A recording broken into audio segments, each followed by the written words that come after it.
Good afternoon, everyone, and welcome to the Martens Center Sideline Program here from the European People's Party Congress in Rome Expo, Bucharest.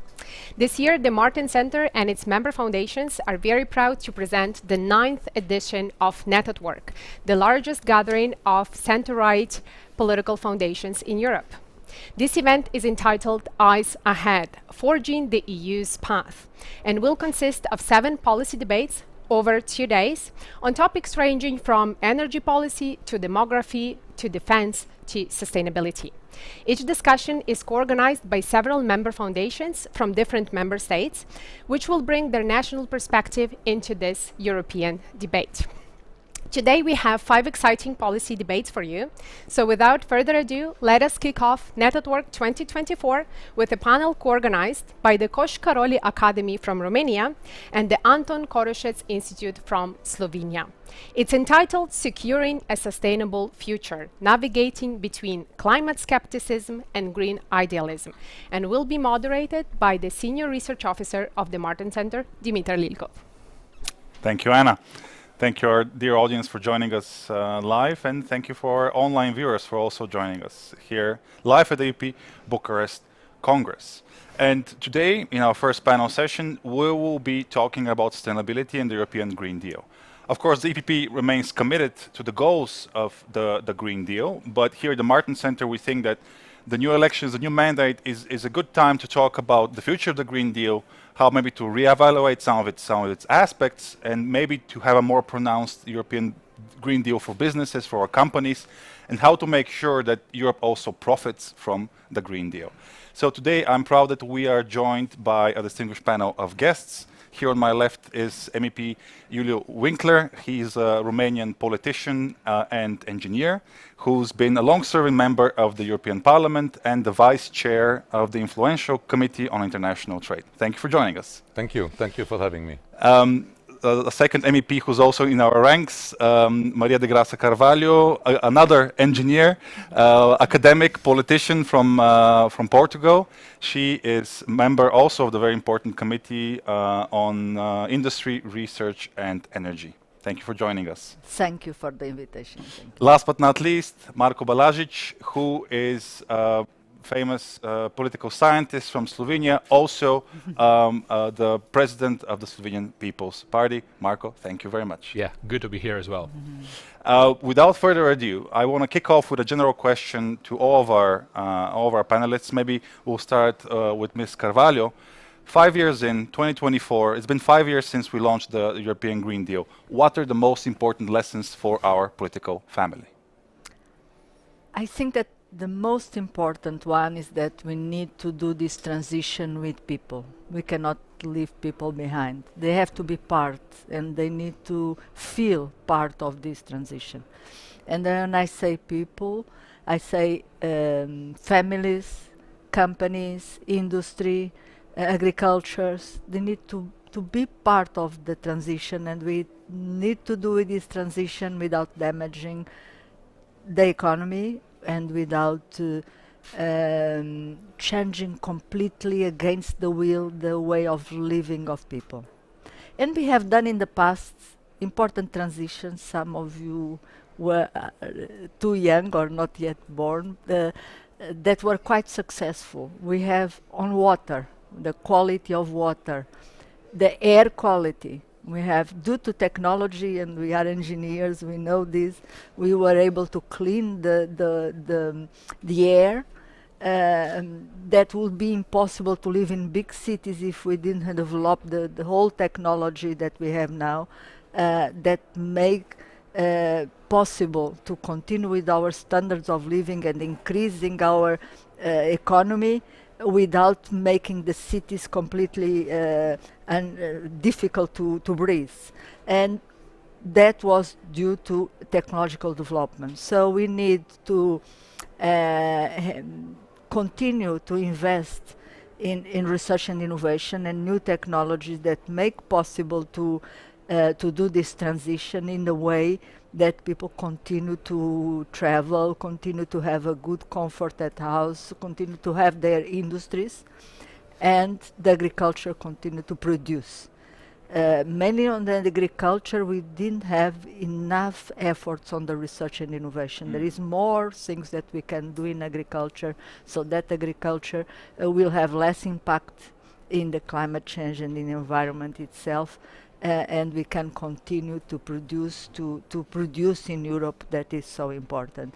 So bring people in the transition, and technology is probably the solution that will put together our ambition goals with the economy and our standards of living. And maybe before answering your question, if I can take just 30 seconds, because I'm at home here in Bucharest and Romania, so please welcome everyone from all Europe, and we are so proud, our colleagues from the National Liberal Party, ourselves from the Romanian Democratic Alliance of Hungarians here. We are so proud to be your host, and we are really looking forward for these 2 days of exchanges. Then coming to the topic of your question, I would like to maybe point out 3 issues completing what has been said, because I agree with what we had been able to hear. So my first point would be festina lente. Festina lente, because what we feel is that in the last 3 or 4 years there has been a regulatory overflow on the Green Deal and on everything else, by the way, not only on the Green Deal. So I would say that if we want the people, the companies, the farmers, the SMEs inside the green transition, then we have to slow down. Maybe we need that regulatory pause that we have been discussing in EPP, and not only in EPP. Some discussions are about a regulatory moratorium. I don't think that is possible, but a regulatory pause, and you know, we all take a deep breath and then we see what green realism is asking for us. Then my second thought, I think it would be linked to the impact assessments that are accompanying not our documents, but the documents that we get from the Commission. So when we asked a group of MEPs, quite large group of MEPs with our signature, we asked the Commission that on the Fit for 55 package, please send us the cumulative impact assessment, because that's a different thing. To have 8 or 9 very weak, by the way, impact assessments accompanying the package, and not having a cumulative impact assessment, that means that Commission does not understand this imperativus, that we have to have the people and the families and the communities and everybody in the green transformation. And then my third point would be the role and impact of trade. Because the European Union will not have a green transformation without trade, and I don't even have to argue that all our, or a big part of our EVs, of our solar panels, of our wind technology is coming from outside the European Union. The critical raw materials are in big majority coming from outside the European Union. So trade is not an enemy of European economies, and trade is not an enemy of the people of Europe, but trade is a good friend. And if we want the green transformation, and of course, by the way, the digital transformation is more or less in the same situation, so we need our strategic autonomy, but also we need a much bigger focus on trade. And trade, of course, should be accompanied by sustainable development chapters and by all the chapters that are necessary for sustainability. But in the same time, trade agreements have to remain feasible. Because you see that we didn't have, for 4 years, no trade agreement in the European Union. The last one was, and I finish with this, the last one was Vietnam in 2019, and now we had New Zealand in 2023. And in between them, a big pause. So, festina lente, impact assessment, realistic and full impact assessment, and a clear role for trade in our green transformation. Thank you for these points. They really fit our own Martens Center narrative, because we've been investigating how we can approach this topic from the lens of climate realism, being a bit more pragmatic, having a stronger business case, maybe even having more predictability when it comes to the costs involved in this regulation. And this is why today our panel is devoted to how can the EPP navigate between the different extremes on the topic. And Mr. Balažić, maybe you can also share your thoughts here when it comes to the lessons learned from the perspective of Slovenia or in general. Yeah, first, thanks for having me here. Also good to be in Romania. It's lovely around here. Yeah, I will just start off with European perspective and then go on to a national one. First of all, I must say I'm really happy that something good has happened within the European Union recently. I'm really happy that we are all advocating this realistic, pragmatic approach more than this idealistic, non-functioning approach that we were facing 5 years ago. Also, the environment, the circumstances have changed a lot. Last commission started off with Greta Thunberg. This commission is starting off with farmers' protests. You know, so there's a lot that has to be taken in, and you know, Europe is facing 3 big challenges, in my opinion, at the moment. First one is, of course, 3 big E's. First one is environment, then economy, and then European challenge, which basically means where do we want to be? Do we want to be a global superpower, or do we want to remain some sort of regional power? So how to combine those in order to get successful, that's $1 million question, of course. And the Green Deal hasn't helped a lot. We've seen there are good deeds with the Green Deal. We need zero carbon neutrality and stuff. We need to move forward. We need innovation, of course, but we cannot suppress all the other activities that we are best known for. For instance, why damaging our car industry? Yeah. Why, in order to subsidize something that's being imported from abroad? That's a big nonsense. We all know that, for instance, in the field of energy, there is no free energy. You know, the commodities produced by China takes up to 50% of world's coal supplies. China uses 50% of coal in order to produce something that we use. And we've said, yeah, everything we do is bad. We have to abolish it in order to import Chinese products and then subsidize it. And that's a wrong approach. And that's what basically got us in trouble. And you can see in many various nation states, people aren't really happy. You know, it started off with good deeds. It takes many good deeds to build a good reputation, but it only takes one to lose it. And Green Deal is done, in my opinion. And something significantly would have to change on the European level in order to get it done. You know, also a lot of problematic processes took place as well. Within the Commission, within the European Parliament, no implementation strategy was out there. We all had these great big ideas, but no means how to implement those.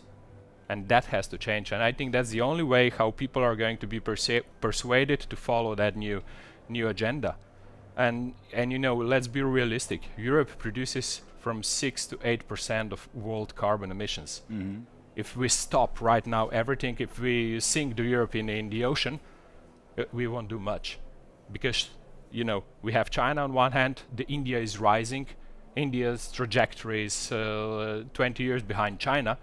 And you know, in 5 years, we're going to be really, we're not going to be so important anymore. So what we could do, what Europe could do, is foster innovation, innovate a lot, and then offer that solutions to other parts of the world.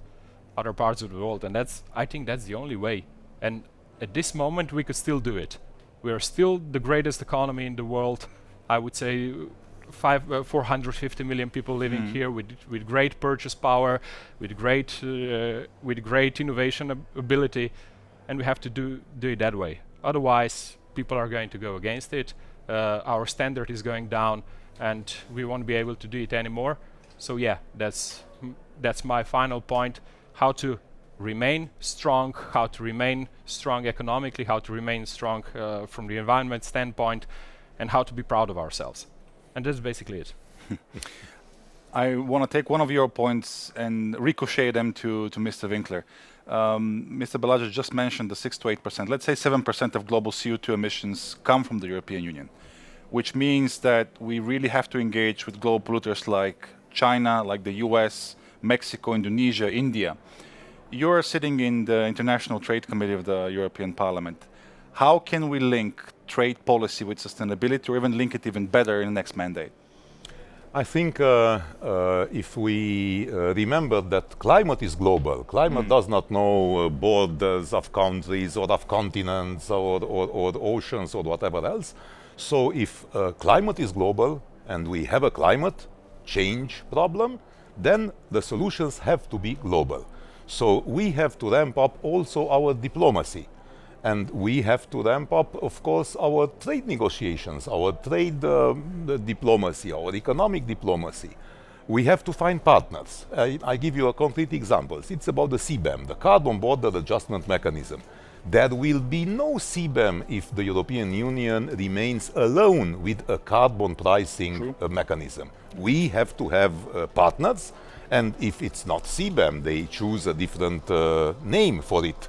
But in the substance, they have to have something compatible with the European Union, so that if there are 2 or 3 or 4 big global players, each using some carbon pricing mechanism, those mechanisms have to be interoperable. So I have to have, I don't know, maybe the US will ramp up or maybe not. Maybe others will come up. But then those mechanisms have to have some communication channels and have to have equivalencies, because then we can use trade as a promoter of, for example, the CBAM or other mechanisms. But we have to be very, very careful and very attentive not to overburden trade. Because if we imagine a trade agreement in which we want to have, TSD chapters, trade and sustainable development, we want to have an SME chapter, we want to have a climate chapter, we expect our partner to be member and to respect the Paris Agreement and the Paris climate objectives. We also want something about minorities and something about empowering women and something about human rights. And we also want to step up against child labor or forced labor. Those are all absolutely legitimate objectives. And they speak about our values. This is Europe indeed. We stand for human rights, we stand for human dignity, we stand for our values, but we cannot link all those values to a free trade agreement, because then we will lose our capacity to negotiate. So we will have no trade agreements. And there are some groups, especially on the left part of the European Parliament, that refer to our free trade agreement very recently, our free trade agreement with New Zealand. And they say, this is the new golden standard. And I tell them, come on, let's not fool ourselves. New Zealand is 5 million people. That's an economy which is smaller than our small member states in the European Union. Of course, they are a progressive society, very well. Jacinda Ardern, who was leading these negotiations during her time as Prime Minister, was an absolutely revolutionary politician. But that cannot be the global standard, because how can I go to New Delhi and tell to our Indian colleagues that, look, dear Indians, dear Indian economy, dear 1.5 billion people, we have a golden standard. That's the FTA with New Zealand. We cannot tell Become them New something. Zealand overnight. No, that will not They would happen. like it. So again, green realism, and of course trade realism. If you put all the baggage on one mule, that mule will eventually collapse. So it's very good to be ambitious, and I think that always we have to remember that the European Union is about values. And yes, we are idealistic. Yes, we have to be, and we have to remain idealistic because we believe in our values. But when you go to the real life, then you have to be very conscientious. You have to understand that real life means always trade-offs, and real lives means usually a step-by-step approach to our very ambitious objectives. Thank you for this. Staying on the topic of realism, Ms. Carvalho, you also mentioned energy in your opening. Something which is a huge concern across the EU right now is the high energy prices, specifically compared with the previous decade. And also when we scout the horizon in Europe and we look at the energy-intensive industries in Europe, glass, aluminium production, fertilizer production, steel production, these companies are in a bad shape. They're in a worse shape than before. So again, thinking about realism and about pragmatic solutions, how do you see the next mandate when we talk about energy, and how can we make sure that we push forward with our green agenda or clean energy agenda without damaging our industrial champions in Europe? I would number three things. The first is again technology. They really, and they are doing that. They need to change the process itself, because in cement, in glass, in ceramics, in steel, the own process of fabrication requires a lot of energy. So there are advancements and projects now, research projects that are quite advanced, to have new ways to, both in cement and glass. For example, Horizon Europe is funding the melting of the glass using microwaves that is much less intensive of energy. But that will take some time, because they are doing it in a small scale. They need to scale up until they have an industrial scale. At the same time, we have done, and I think that's one of the important files that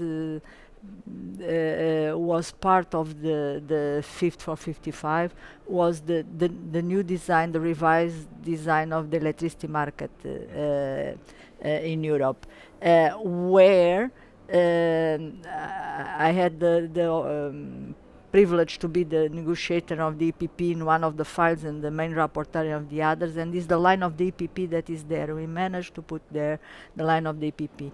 And if there is a fluctuation, a crisis in the prices, the member states can intervene and can help all the consumers, not only the, like the left wing want, only the vulnerable consumers. No, they can help all the consumers and all the industry, special the energy intensive industry is there, so they can have regulated prices. That is in time of crisis. But that in normal time, we are saying that we have removed all the barriers to investment. We need more investment in production, because the more we have renewables are the price is going down, and this effect of the prices going down has to be reflected in the price of electricity in the end, and the new design has that. So we try and we hope that the member states implement and do not put a lot of different taxes and on top of the basic price of the electricity, because this is very important. That we know that is not for free, but we always say we are doing a big effort on renewables. They are less expensive, but people see the price all going up and up and up, and that is something that needs to change. We need that people and industry say that because we have more renewables, also the price is stable or slightly going down. That is very important. It's the reason that we have put this focus on investment and crisis mechanism, and that the price of price also reflects the real price of the renewables that are increasing our mix. And the last point is the international component. We really need that there is a level playing field, and that is part of what you have said.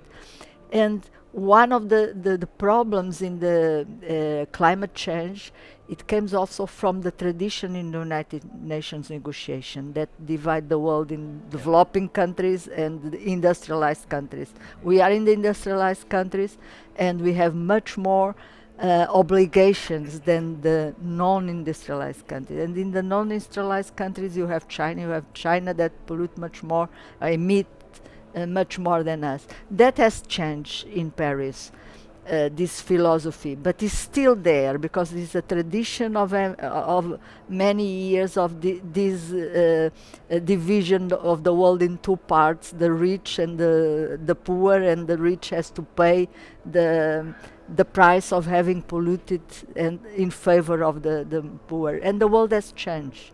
The China is developing much more than us. So also this philosophy in trade, also in the negotiations on the climate change in the United Nations, we all need to make similar or equivalent efforts to lower the emissions. When I started in the European Parliament, we were 14% of the global emissions, and it's 2 terms. Now we are 7 or 8. So you see, the others have grown and we have shrunken, and not only because we have used better technology, it's because our economy is also didn't increase as much as the others.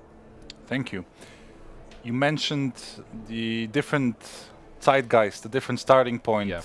Greta Thunberg, farmers' protests. Let's focus on farmers' protests. Where are we at right now? Because we've seen lots of rebellion, lots of people being outspoken on the topic across the EU. What's your experience, and maybe what's happening in Slovenia on that front? Yeah, that's definitely the big case for Europe, not only in Slovenia but throughout Europe. I would relate to my predecessor and make an argument out of level playing field. We forgot about that within Europe, and I will build up my argument on 2 cases. For instance, from electricity in Slovenia, we are in 80% we are self-sufficient. We are all the power plants were amortized, but yet we are having one of the highest electricity bills in Europe. Why? Because of the electricity grid, and the grid is not comparable to other grids within Europe, and we have to invest more as Europe. Europe has to take care of that, because we cannot do it alone. It would took us from Slovenian standpoint, it took us 5 billion euro in order to get electricity grid on level to be prepared for new technologies, and that's a big problem. And I cannot just simply explain to people, we've invested in power plants, we've built all those things, and yet we are paying the highest bills. Why we are selling out the electricity to the European market in order for Germany or Austria to get better prices than in Slovenia. So we have to really take care of those things, because we have to level the playing field here. All the grids are not comparable, and in Europe the situation is quite terrible. Also, the other example is this pesticides things that has been going on within Europe recently. Countries are different. Especially big countries in Europe, they are polluting the most. Of course, in their interest is that they have to put that in half or something like that. But I would say, for instance, the coefficient of pollution to the earth in Netherlands is factor 8, and in Slovenia is factor 1.5. And of course, Netherlands would want to cut it in half, because that would mean that they would have to cut it down to 4. But in Slovenia, it's not viable. If we would do that, if we would go in that direction, and 37% of Slovenian territory is within Nature 2000, that would mean that we could stop farming overnight. And that's the big problem. We are not having the level playing field. We are not taking also these differences between our countries into consideration, and that's what been problematic. Farmers in Slovenia, they could relate to German problems, but it's not out there, because they're protesting in Slovenia because they just don't have the means how to survive. And if you impose new bureaucracy to them, if you impose new rules to them, and not taking care what environment they live in, what environment they have to flourish, then then you're getting people against yourself. So that's not a good approach. So I would advocate we need more level playing field also within the Europe, within the member states, and taking those differences into consideration. And we are not doing that, because we want to be global superpower. We have to level playing field. We have to have a level playing field with China, India, United States, but we are forgetting about Europe. And that's what has been backfiring to us recently, and that's what we are seeing on the streets every day. We've got only a couple of minutes left, and I don't want to keep my guests and expert away from the plenary and the action in the Congress. So maybe a question to each one of you in closing, in a minute or two. We talked about the potential solutions, When you think about your own country, or when you think about the EU in general, what our own comparative advantages when it comes to sustainability? On what should we invest, or what are we already good at, which gives you hope? Maybe we will start with you, Mr. Winkler. Maybe it's more important to say what our most important need is, and most important objective. And the most important, from my point of view, is to invest in education of youngsters. Because technology is important, but also you need the people for technology. Level playing field is also crucial, but you need also the human power to innovate, the human power to create the future. And if we listen to the entrepreneurs over the European Union, more than 70%, 73% according to Eurostat, of entrepreneurs have been telling in 2023 that they don't find the right people with the right skills for their small or medium-sized companies. So Green Deal, yes, digital transformation, yes, but that has to go with people, and if we want to innovate, we need the people who are capable and trained and skilled for innovation. That would be the priority. Invest in people and human excellence. Okay, thank you very much. Ms. Cavallo? I also agree. We need people at specialized level, but also middle and the basic capacity also in this area is very important. Second, we need investment. For example, only for the grid we need 500 billion euros to have a proper grid in all over Europe and in connections. And with this grid, we will not do the transition. We will not stand the renewables that we want to have. And third, less bureaucracy. Yeah. Final. So yeah, there is a famous saying. What are the three secret ingredients of French cuisine? Butter, butter, and butter. So that's basically an answer for you. Invest. We are still big in Europe on innovation. Let's use it. Yeah. Let's invest more. Let's invest in people, new technologies, and that's the way how we're going to succeed. Yeah. You know, there is a case. How did we lower pesticides emission or land emissions within agriculture? We've invested. Yeah. We've developed processes that enabled us to produce more food out of less land. But that takes innovation. So, and that's, I would argue, is the right way how to approach our future. So, invest more, invest, and that's my closing remark. Okay, education, skills, investment, red tape. This is the recipe which our guests just gave. Thank you very much for joining us, dear guests, dear viewers. Stay tuned with the series of panel discussions the Martens Center is going to present. And also make sure that you log into our website, keep track of our publications. The Martens Center right now is engaged in a highly ambitious program with devising a number of policy recommendations on specific topics for the future of the European Union for next mandate, 7 Ds for sustainability. Make sure to check our publications as well. Thank you once again. Thank you, Dimitar. And thank you, panelists, for that great first discussion of the day. We will be back at 3:05 with our second interview of the day with a very special guest, the President of the European Parliament, Roberta Metsola. So be sure to tune in, and we'll see you soon. Thank you. So, thank you.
To go?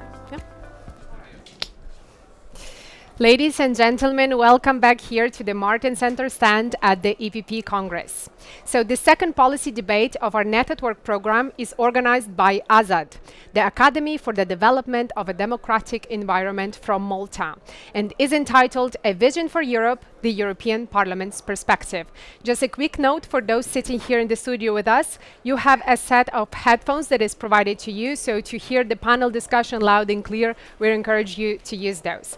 But without further ado, I'd like to pass the floor to the moderator of this discussion, Executive Director of the Martens Center, Tommy Huhtanen. Thank you, Anna, and welcome everybody. So thank you, Madam President, for giving your time in this busy EPP Congress. So let's... Tommy, you know me for long enough, please, just Roberta. Okay, Roberta. We've known each other for decades. Yes. Be good. Great. So, as you have said many times, it's less than 100 days for the European election. But let's go beyond. If you think about the next 5 years period from this year, 5 years on, what are the main elements of EU's political agenda for you? Well, first of all, less than 100 days, last sprint towards an extremely difficult and at the same time important election. I have now spent the past few hours here in Bucharest meeting young people and the authorities of this country, and without a doubt they all agree that this is probably the most important European election that we have ever had. First of all, not only because we need to build on what have been very difficult 5 years, first with a pandemic and now with a war entering its third year raging on our continent. Two, that we have undergone and started a period of long-term economic recovery for the continent. Three, with a lot of leftover frustrations, concerns, people feeling left behind, sectors not duly addressed. So the next 5 years will need, first of all, a majority to bring us together to continue on this path. Yeah. The EPP can be the leading force of that. We have the vision. The Parliament has been charting a very bold course for enlargement. We need to see how we continue to grow our competitiveness, how, when we talk about further sanctions against Russia, how we look at the different geopolitical instability, how we deal with potentially a new transatlantic relationship, and also new legislative instruments. Implementation of current big climate packages to enter, agricultural policy, digital, and economic framework.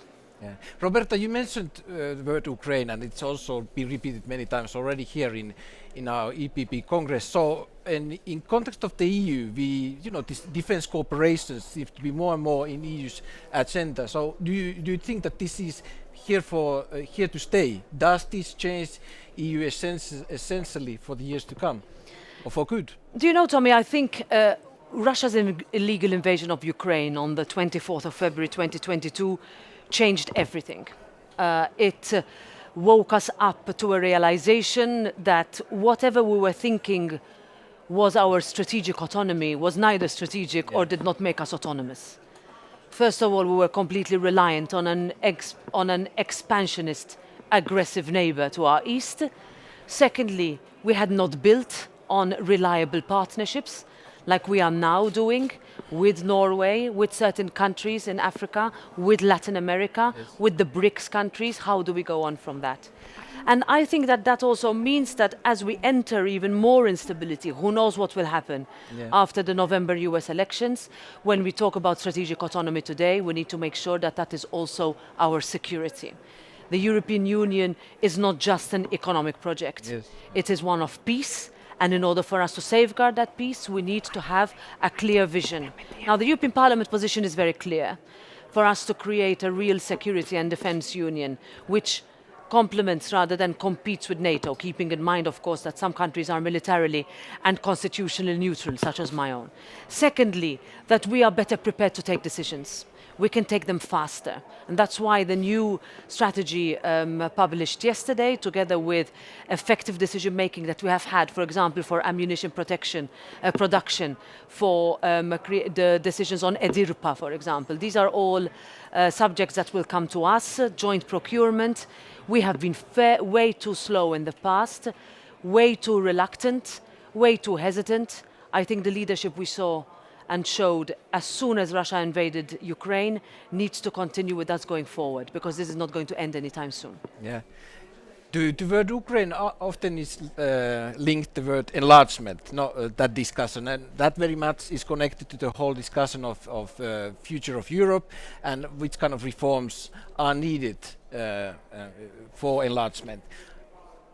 We could say that most likely nothing dramatic will happen in upcoming years, but nevertheless, that debate is there.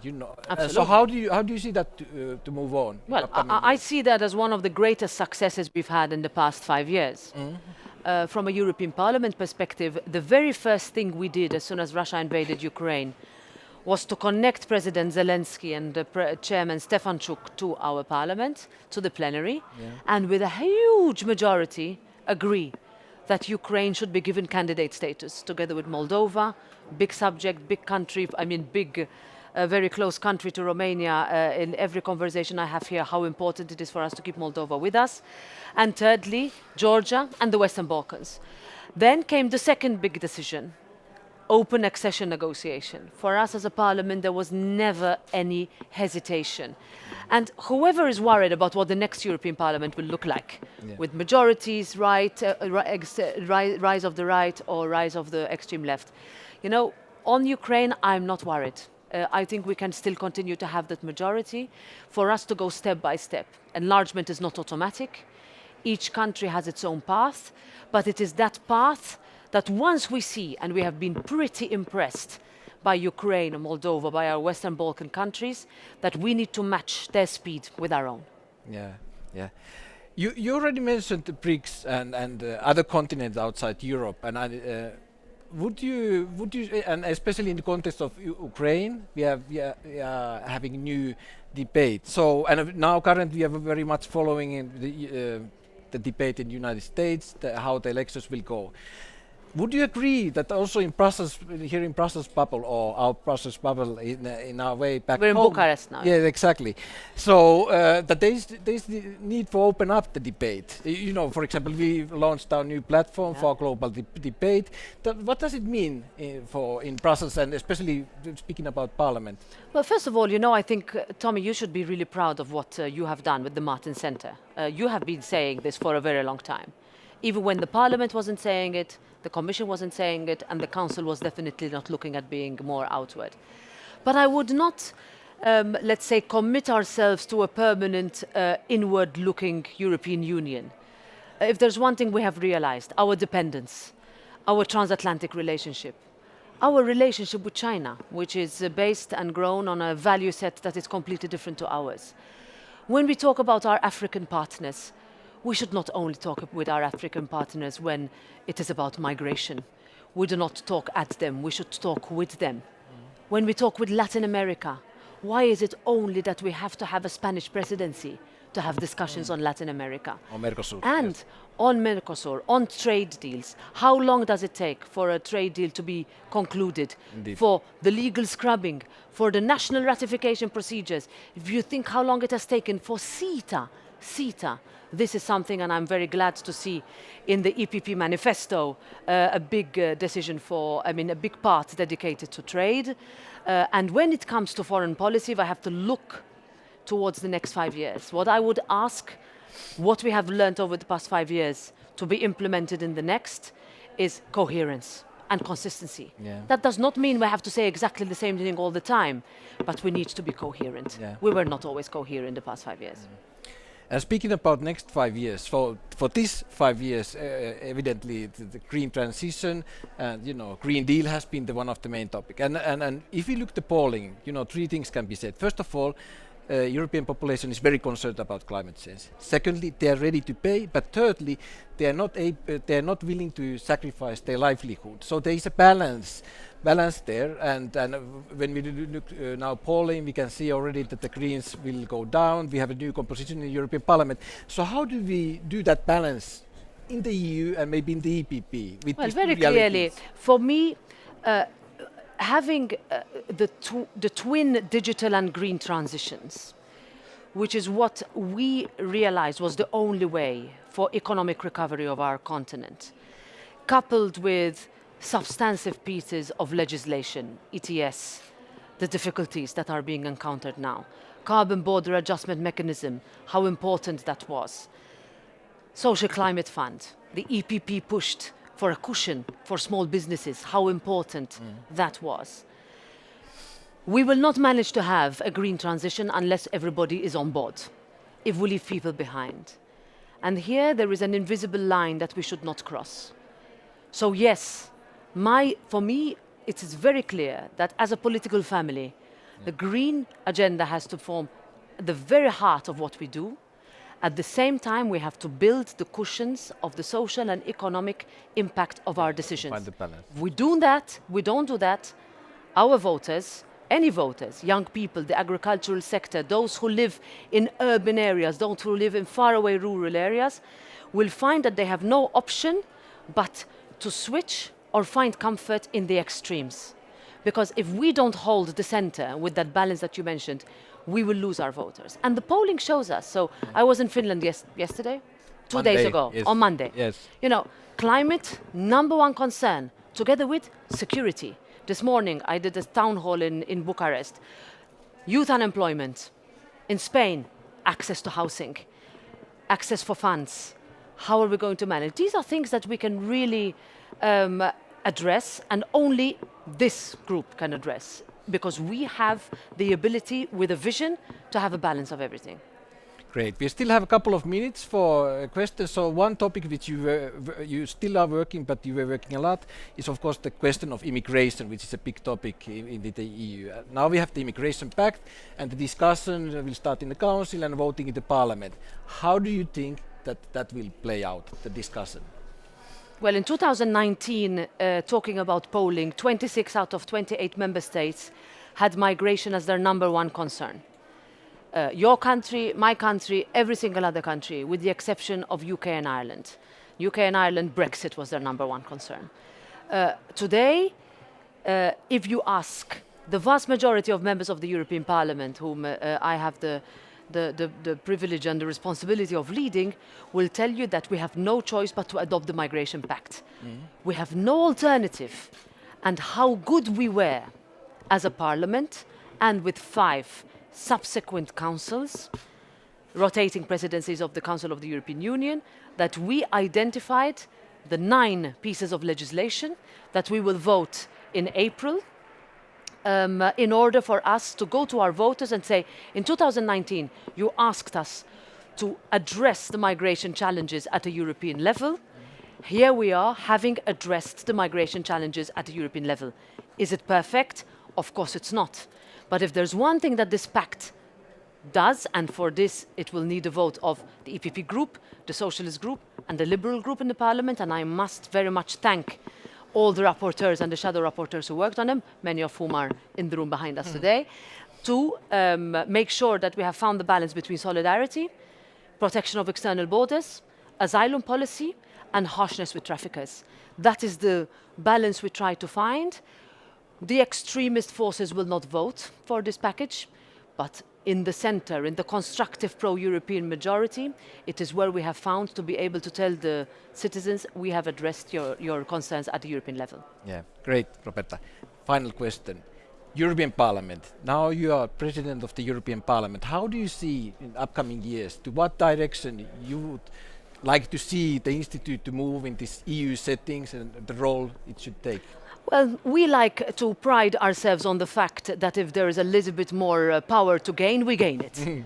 And we have done pretty well, I must say, over the past few years, both in terms of hard power, so whenever the treaties have changed, but also in making sure we are in the room, advancing the debate, being the ones to prod the debate. I tell you, media freedom, we would have had nothing if it were not for the European Parliament. Rule of law, we would have had nothing if it were not for the European Parliament in the last mandate. These are areas, artificial intelligence, Digital Services Act, climate, pesticides. These are things where the European Parliament was very much with a clear position, and the direction has changed. I would like to see more of that. European Parliament can be a leader. We are the only institution that is directly elected. We've done a lot. We are currently preparing, through a very serious reform, a parliament that in 2024, after the elections, will be much more efficient, much more modern, much more open. We have ridden very difficult scandals of allegations of corruption at the end of 2022. But I think we can be judged on our response. And that response is one where we tackle the challenge and we continue to make ourselves more effective and more relevant. I'm optimistic. I have no doubt we'll continue to do that. Okay, great. Thank you. Time is up. Madam President, Roberta, thank you so much. Thank you. The audience, online viewers, and Anna, floor is yours. Thank you, Tommy. Thank you, President Metsola. And we thank also our Maltese member foundation, Azad, for organizing this excellent debate. We will now take a short break and reconvene at 4 to continue with our lineup. See you soon.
they need to sit?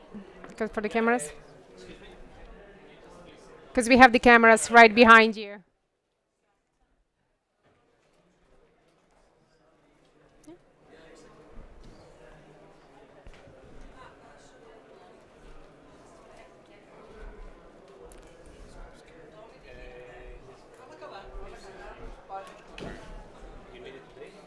Okay, guys, I do need. Okay, I need to see. Okay, yeah, okay. Welcome back, everyone, to Net at Work 2024, coming to you live from the Martens Center stand here at EPP Congress in Bucharest. Our third topic of the day is demographics the next big challenge for the EU? This policy debate is co-organized by the Konstantinos Kandramalins Institute for Democracy from Greece and the Croatian Statehood Foundation. Your moderator is Martens Center Project Officer Sandra Pasaric. Thank you, Anna. Indeed, we only have 30 minutes for this policy debate on demographics, and whom better to have to discuss this topic than the Vice President of the European Commission and the Commissioner for Demography and Democracy, Ms. Dubravka Šuica. Hello and welcome. And also Greek Minister for Social Cohesion and Family Affairs, Mrs. Sofia Zaharaki. Welcome to you as well. All across Europe, people are living longer and having fewer children. Coping with declining birth rates and an aging population will be harder in Europe as there is no common fiscal policies and fewer strategies in place. However, recently the Commission presented a demographic toolbox, a set of policy tools available to member states to manage demographic change. So, Vice President Šuica, what exactly is a demographic toolbox and how can member states best benefit from it? First of all, thank you for organizing this interview and this exchange. Before replying directly to your question, I have to say that the Commission during 2019 was aware of the problem of demographic change, and this is the reason why we established first ever portfolio on demography and democracy, because we are aware that demographic change is ongoing. Although we are talking about two big transitions, green and digital, demographic transition is evident, but since we are contemporaries, we sometimes might not realize that it is the case. On demography toolbox, first of all, we were tasked by 27 leaders from the European Council to come out with so-called toolbox. It's not strategy, it's a set of different instruments which we offered to member states to use because there are huge disparities and huge differences all across Europe. So if you look at Finland or Portugal or Greece or Netherlands, you'll see different issues and different problems on demography. So this is the reason why we offer toolbox from which they can choose, and the minister can choose. I'm happy that Greek government that they installed, if I may say so, Minister for Family and who is in charge of demography. This is not the case in all member states, and what we are looking for is to somehow convince governments across Europe to have ministers in charge of demography, because we know that demography is member state competence in the very sense of the word demography, birth rates, mortality rates. But demographic change is much broader, and Europe it's not only about Europe, it's about the world. So how to look at the global demography. On toolbox, if you want me to talk for longer, then there are 4 pillars, very important one, but first of all we look at our families, how to make our families thrive, how to make our women be at the labor market at the same time be taking sure care of children. Where are their children. So congratulations. Thank you. Second pillar is about, of course, it's about young people. There are many young people who are not at the labor market, not because they don't have diplomas, but because their diplomas don't match to the needs of the labor market, and this is big issue now, so we are trying to reskill, upskill them and so on. Both these two categories, families, parents and young people, they have problem of housing, and I look at housing as it will be topic number 1.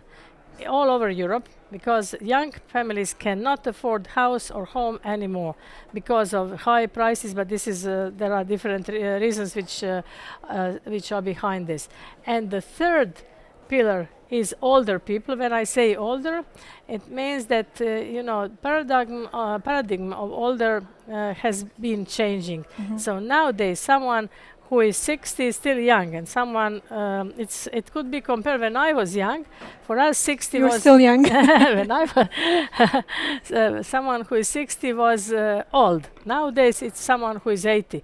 So things have changed because we live longer due to better living habits and so on and so on. So we think that by letting older people be retired without staying in the labor market, without offering them flexible working hours, without helping them to stay in volunteering or whatever they want, they in fact create brain drain, because they leave labor market, they bring with them all their knowledge or their expertise, wisdom, and this is the reason why we are proposing intergenerational solidarity and fairness, to make older people work together with younger people in order to exchange their knowledge, their wisdom, and so on.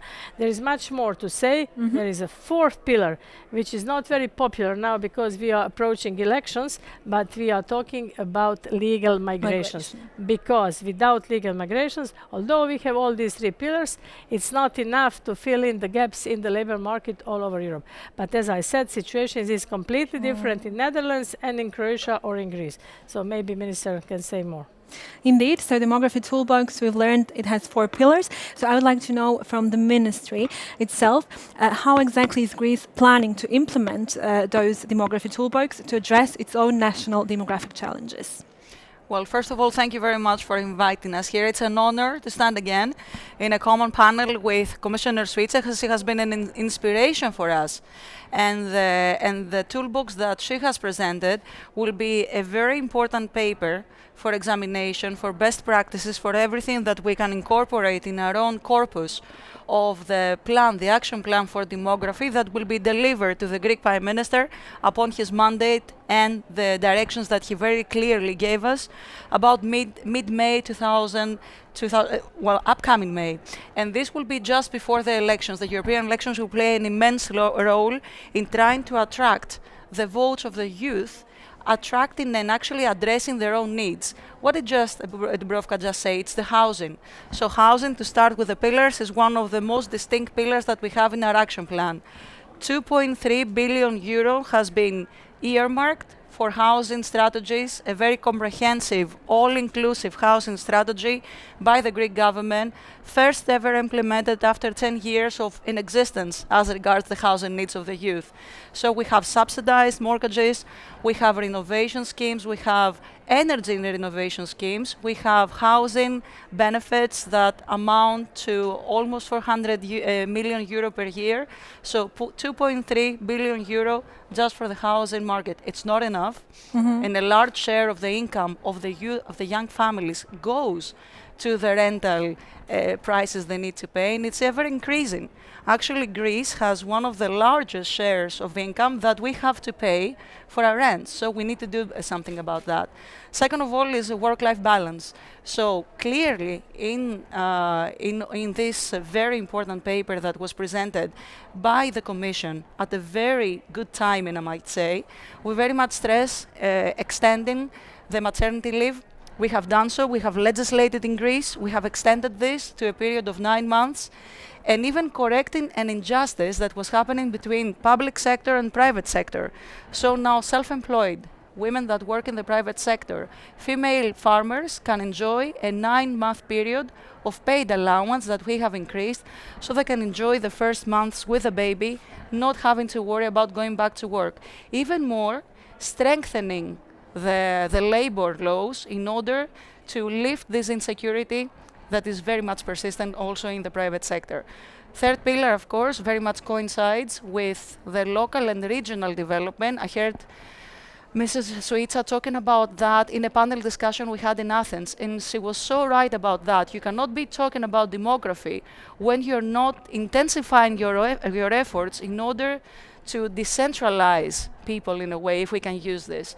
You know, it has been happening for many years in Greece. People have been coming to Athens, to Thessaloniki, so many more opportunities for work, for schools, for the healthcare system. But we need to go the other way.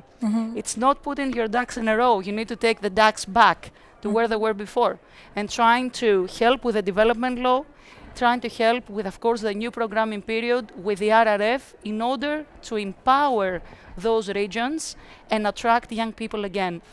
Fourth pillar for us is, of course, attracting the people that left during the crisis period.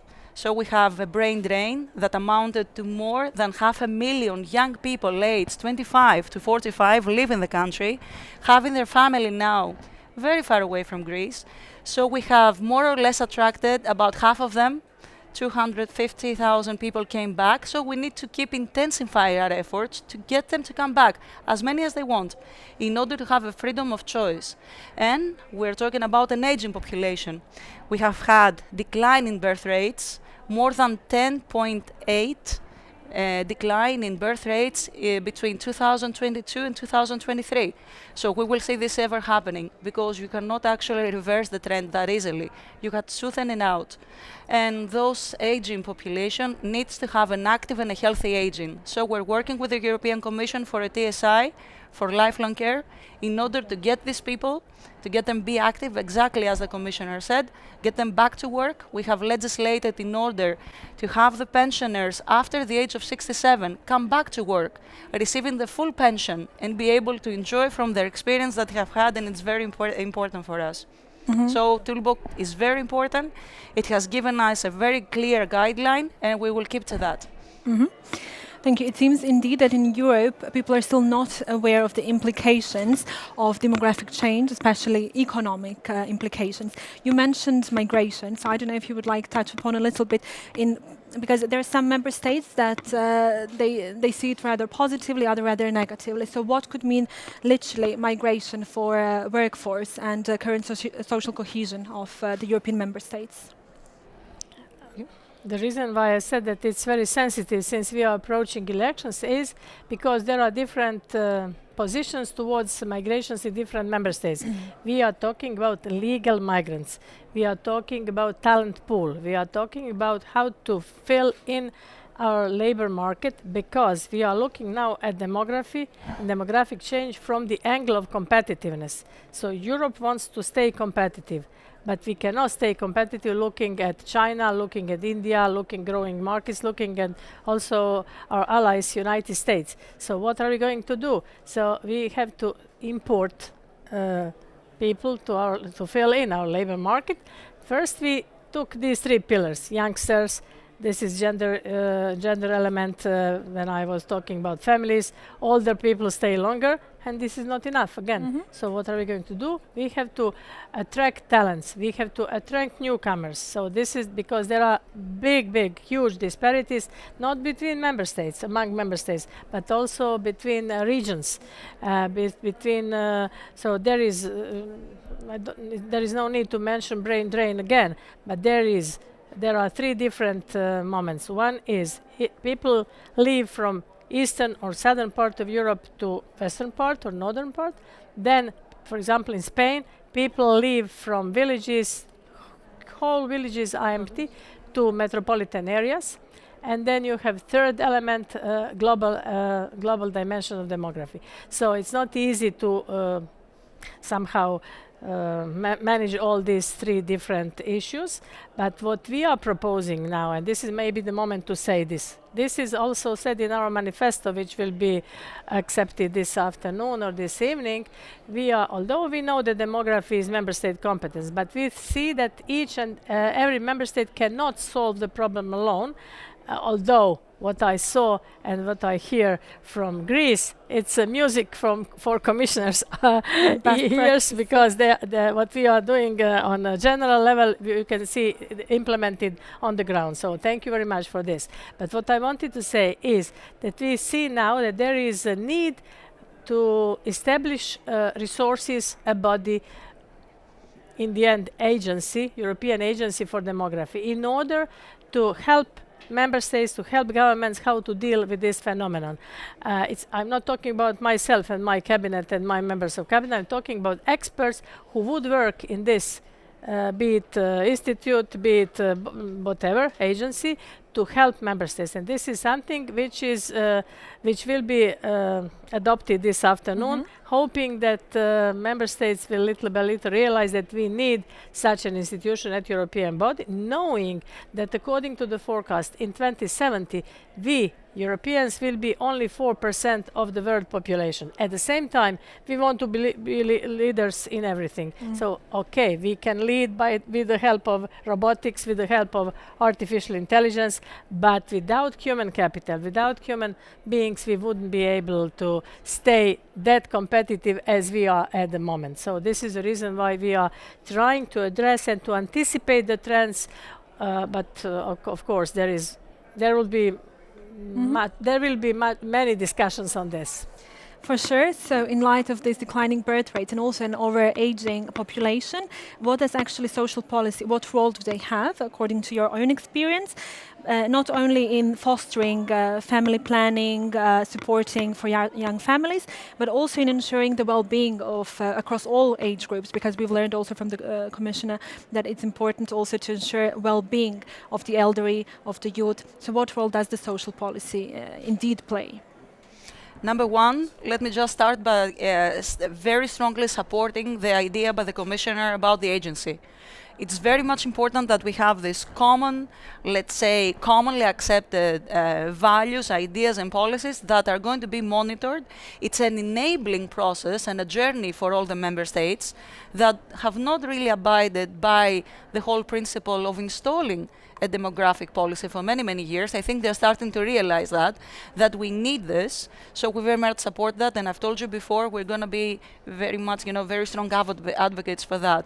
In light of that, we have already envisaged and already planned as far as fiscal consolidation is concerned, the creation of an observatory for demography in the Greek Ministry for Social Cohesion and Family Affairs. So it's a new programming period, very much in the light of your inspiration and suggestion. So is social policy really driving all, addressing the needs of the younger up to the elderly? Yes, of course it does. When we're talking about the benefits that we're giving out to the youth, when we're talking about the housing allowance, when we're referring to the school meals that we have, by the way, increased by almost 20% for the following 4 years. So we provide, readily made hot meals, especially for the population that is in, let's say, in disabling, let's say, areas or disadvantaged areas.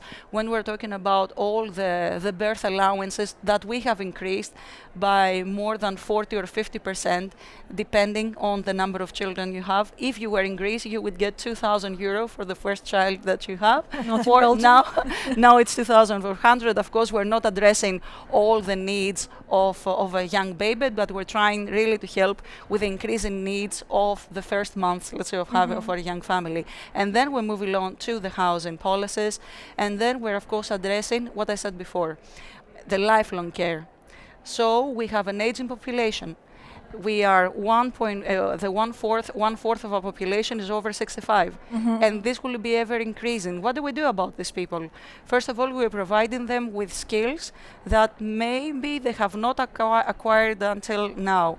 The RRF, a very important tool for our policies, is already planning for digital skills, for allowing them to have more creative activities during their free time, allowing them to go back to work with specially designed schemes and projects, and of course making sure that this well-being is further developed and of course facilitated by the proper infrastructure in every municipality. I'm stressing the importance of connecting with regions and municipalities because they can make all the difference. This is where you get on the ground, this is where you get closer to the population.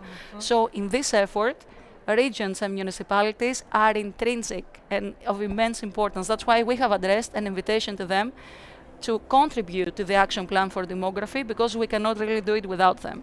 So of course, social policy in order to combat this deficit of competitiveness, and also making sure that we use all the potential of women people with disabilities, elder population, because we cannot really miss anyone in this new effort that we're now striving, to make our Europe more competitive. Even so. Right. So you mentioned as a mother of a first child, you receive in Greece around 2,000 euros. Even Belgium, even more. In Belgium is around 1,400. There are also big differences in parental rights. So in Belgium, as a mother, you get 3.5 months leave. In Spain, you get more. In Croatia, around 1 year. In Spain, you also, as a father, you have a right for 5 months leave. So how does the Commission actually plan to address those imbalances in the European Union among the member states? Maybe the agency is the solution? Yeah, again, I stress that according to the treaty, this is member state competence. We are here to assist, to help. And when you see our recommendations, our documents being implemented, it's excellent. But we cannot impose anything to member states, so it's up to them. But as I said, some politicians don't realize that demographic change is undergoing at this moment, because we are contemporaries and it's not easy sometimes to comprehend what is going on, and it's very important that we anticipate what is going to happen. I mentioned gender equality. This is also very important. There is a gender issue here because we have to allow parents, both parents, to be able to use this paternity or maternity leave.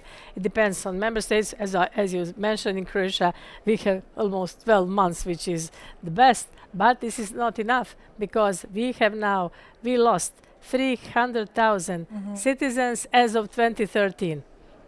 Because of freedom of movement, because of joining the union, but we can see the trends, reversing trends. Now, some people after COVID, you see trends, people are coming back. So it is also good. But I wanted to only to comment on aging, because all of us are saying we are aging. It is somehow negative connotation, but we have to somehow comprehend. We start aging from the day we are born. Aging doesn't mean that you are old, but you start aging from the day you are born. Nowadays, since we live much more than we used to live 5 decades earlier, now, according to statistics, we Europeans will live 10 years more on average in last 50 years, which means we are not aging continent, but we are longevity continent. This is we are shifting our narrative from aging to longevity. This is something which we have to praise. We live longer, this is good, but we have to see how to spend these extra gifted years in good health, in whether we will be working, whether we will be enjoying it. We have to see how to organize our lives in this 4th stage of our lives. Until now, there were only 3 stages. It was education phase, then working time phase, and then retirement. Now we have 4th phase, which because we gained some extra years, and we have to change our concept because all our legislation is adapted to 65, 70. That's it. Now we have to adapt all our legislation and change our mindset to these longer lifespans, because half of the children who are born today will be 100 years old. So what are we going to do? So this we have to think, and we have to somehow, as I said, foresee what is going to happen. And this is our job in Commission, but we are not capable of doing it alone. This is the reason why I'm advocating, and thank you for supporting us, Sofia, for supporting us, because I think we need a body at European level, because this is 3rd transition which we have been undergoing without being aware of that. We made 2 demographic change reports, one at the beginning of mandate and now one after Brexit, after COVID, during this Russia-Ukrainian war, and we see trends and big differences. So this is something which we have to take into consideration while drafting our policies. Because sometimes we are not aware of it. Any economic policy depends on this demographic data, and I think this becomes the most important issue, although some of us are not aware of this. Thank you. And just to finish quickly, because we're here at the EPP Congress with a very tight schedule, Minister Zaharaki, as the Vice President of the Commission already said, it is very important also to learn from member states. So is there a platform? Is there something where you could share your best practices with the other member states? We do it on a one-on-one basis, or bilaterals that we do. We very much use the configurations of the European councils. We have used the toolbox because it has clearly, shown us very important and very successful examples of other member states. So we're trying to be, very receptive in this journey. We will hope that our practices can be best practice for other member states, and I would like to see how the whole increase of the birth allowance plays out for Greece, because we haven't seen it working in the past few years because the numbers of birth rates has been declining. But I do feel that Wilfried Martens, the institute that has been supporting us for many years, it can be a platform of exchange in best practices. And the Institute of Democracy, Konstantinos Karamanlis, the Greek counterpart, can also be an important platform. And of course, in Croatia, the think tank that you have related, of course, to the EPP can work as a platform where we can start exchanging the ideas, those like-minded political parties that drive at this time a very innovative idea of talking about demography, while resisting those people that say that it's an anachronistic policy to be addressing demography. No, it's an innovation. And a commission, and of course the president of the commission has been innovators in that, where others have been declining the idea of talking about demography. No, you're driving change, and I congratulate you for that.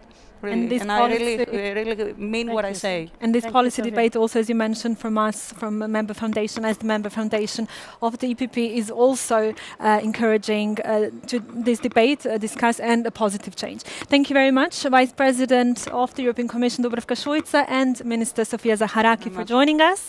I give now floor to my colleague, Anna. Thank you, Sandra, and thank you, panelists. Maybe a round of applause to our excellent panel.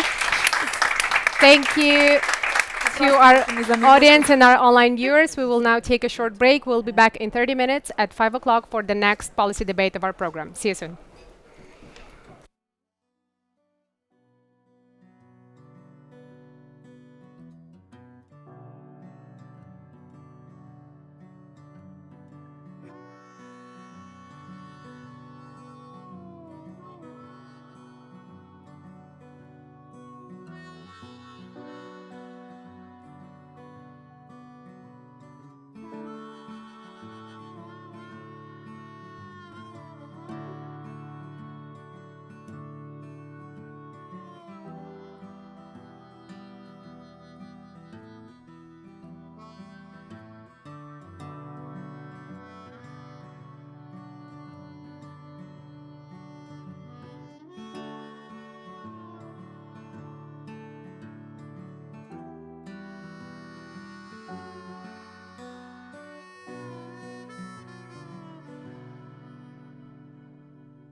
How do I deal with what I'm feeling? Maybe I just don't. What you're doing, I'm in ruins, all alone. I'm all alone, and I know nothing to do helps me forget about you. You just came out of the blue. If you only knew. Let's sit and have a cup of coffee. Let's go to a restaurant. Go to a field, pick up some strawberries. Then maybe let's fall in love. Sit and have a cup of coffee. Let's go to a restaurant. To a field, pick up some strawberries. Then maybe let's fall in love. Sit and have a cup of coffee. Let's go to a restaurant. To a field, pick up some strawberries. Then maybe let's fall in love. Deal with the feelings I feel when you come near me. All I can see is you and me together, building a future forever, loving till eternity. I see you, can't you see what you're doing to me? The way you got me, baby, it's like I can't even breathe. You're all that I need, and I know nothing helps me forget about you. You just came out of the blue. If you only knew. Let's sit and have a cup of coffee. Let's go to a restaurant, go to a field, pick up some strawberries, then maybe let's fall in love.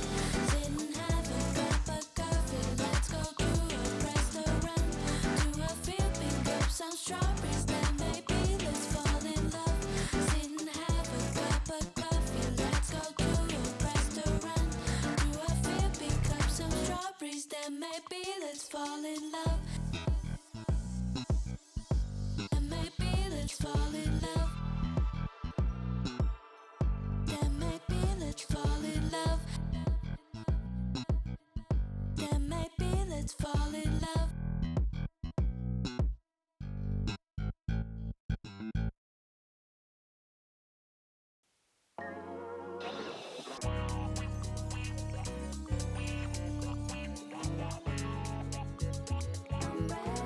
I'm ready to go.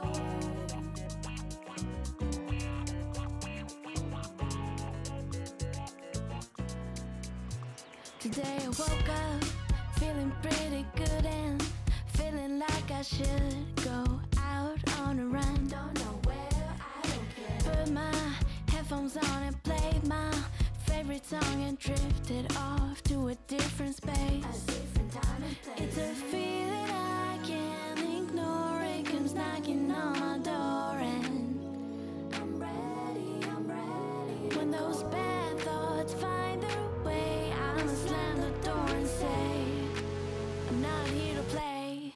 I tell them not today. Oh, nah, nah, nah, nah, not today. Maybe tomorrow, not today. Oh, nah, nah, nah, nah, not today. Not today, maybe. Today I woke up, skies are looking gray and I just wanna stay in bed all day. Then I pretend the sun is shining and butterflies are flying over my head.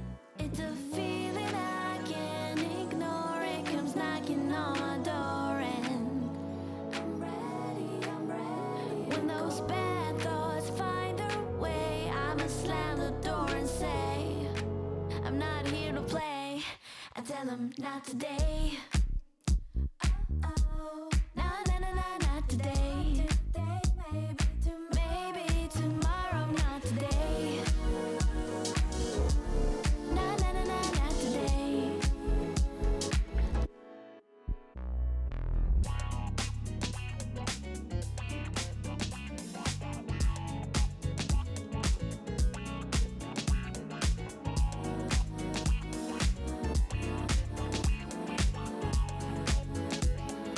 Maybe tomorrow, not today. Nah, nah, nah, nah, not today. Maybe tomorrow, not today. Nah, nah, nah, nah, not today. Not today, maybe.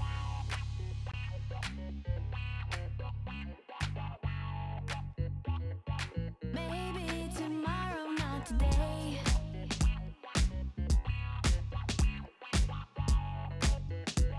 Maybe tomorrow, not today.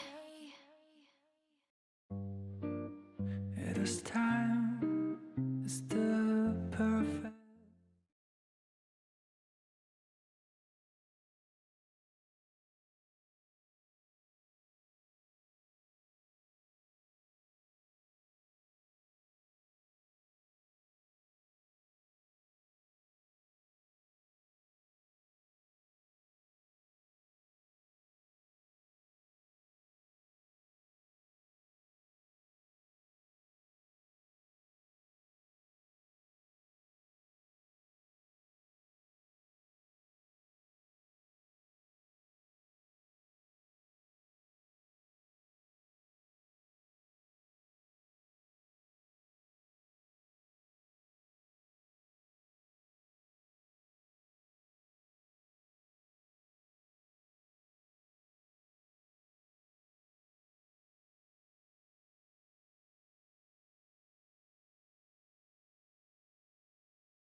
her? The Minister of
Good afternoon, everyone, and welcome to the fourth policy debate of the Martens Center flagship event network, coming to you live from the Martens Center stand here at EPP Congress in Bucharest.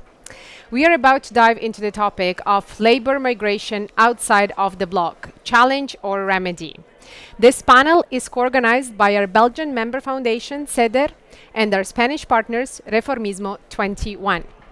I pass the floor now to the moderator, Senior Research Officer of the Martens Center, Vít Novotný. Vít. Thank you, Anna.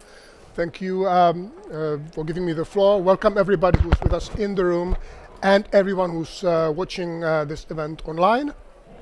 This is the fourth of today's panels. We'll be talking about labor immigration into the European Union.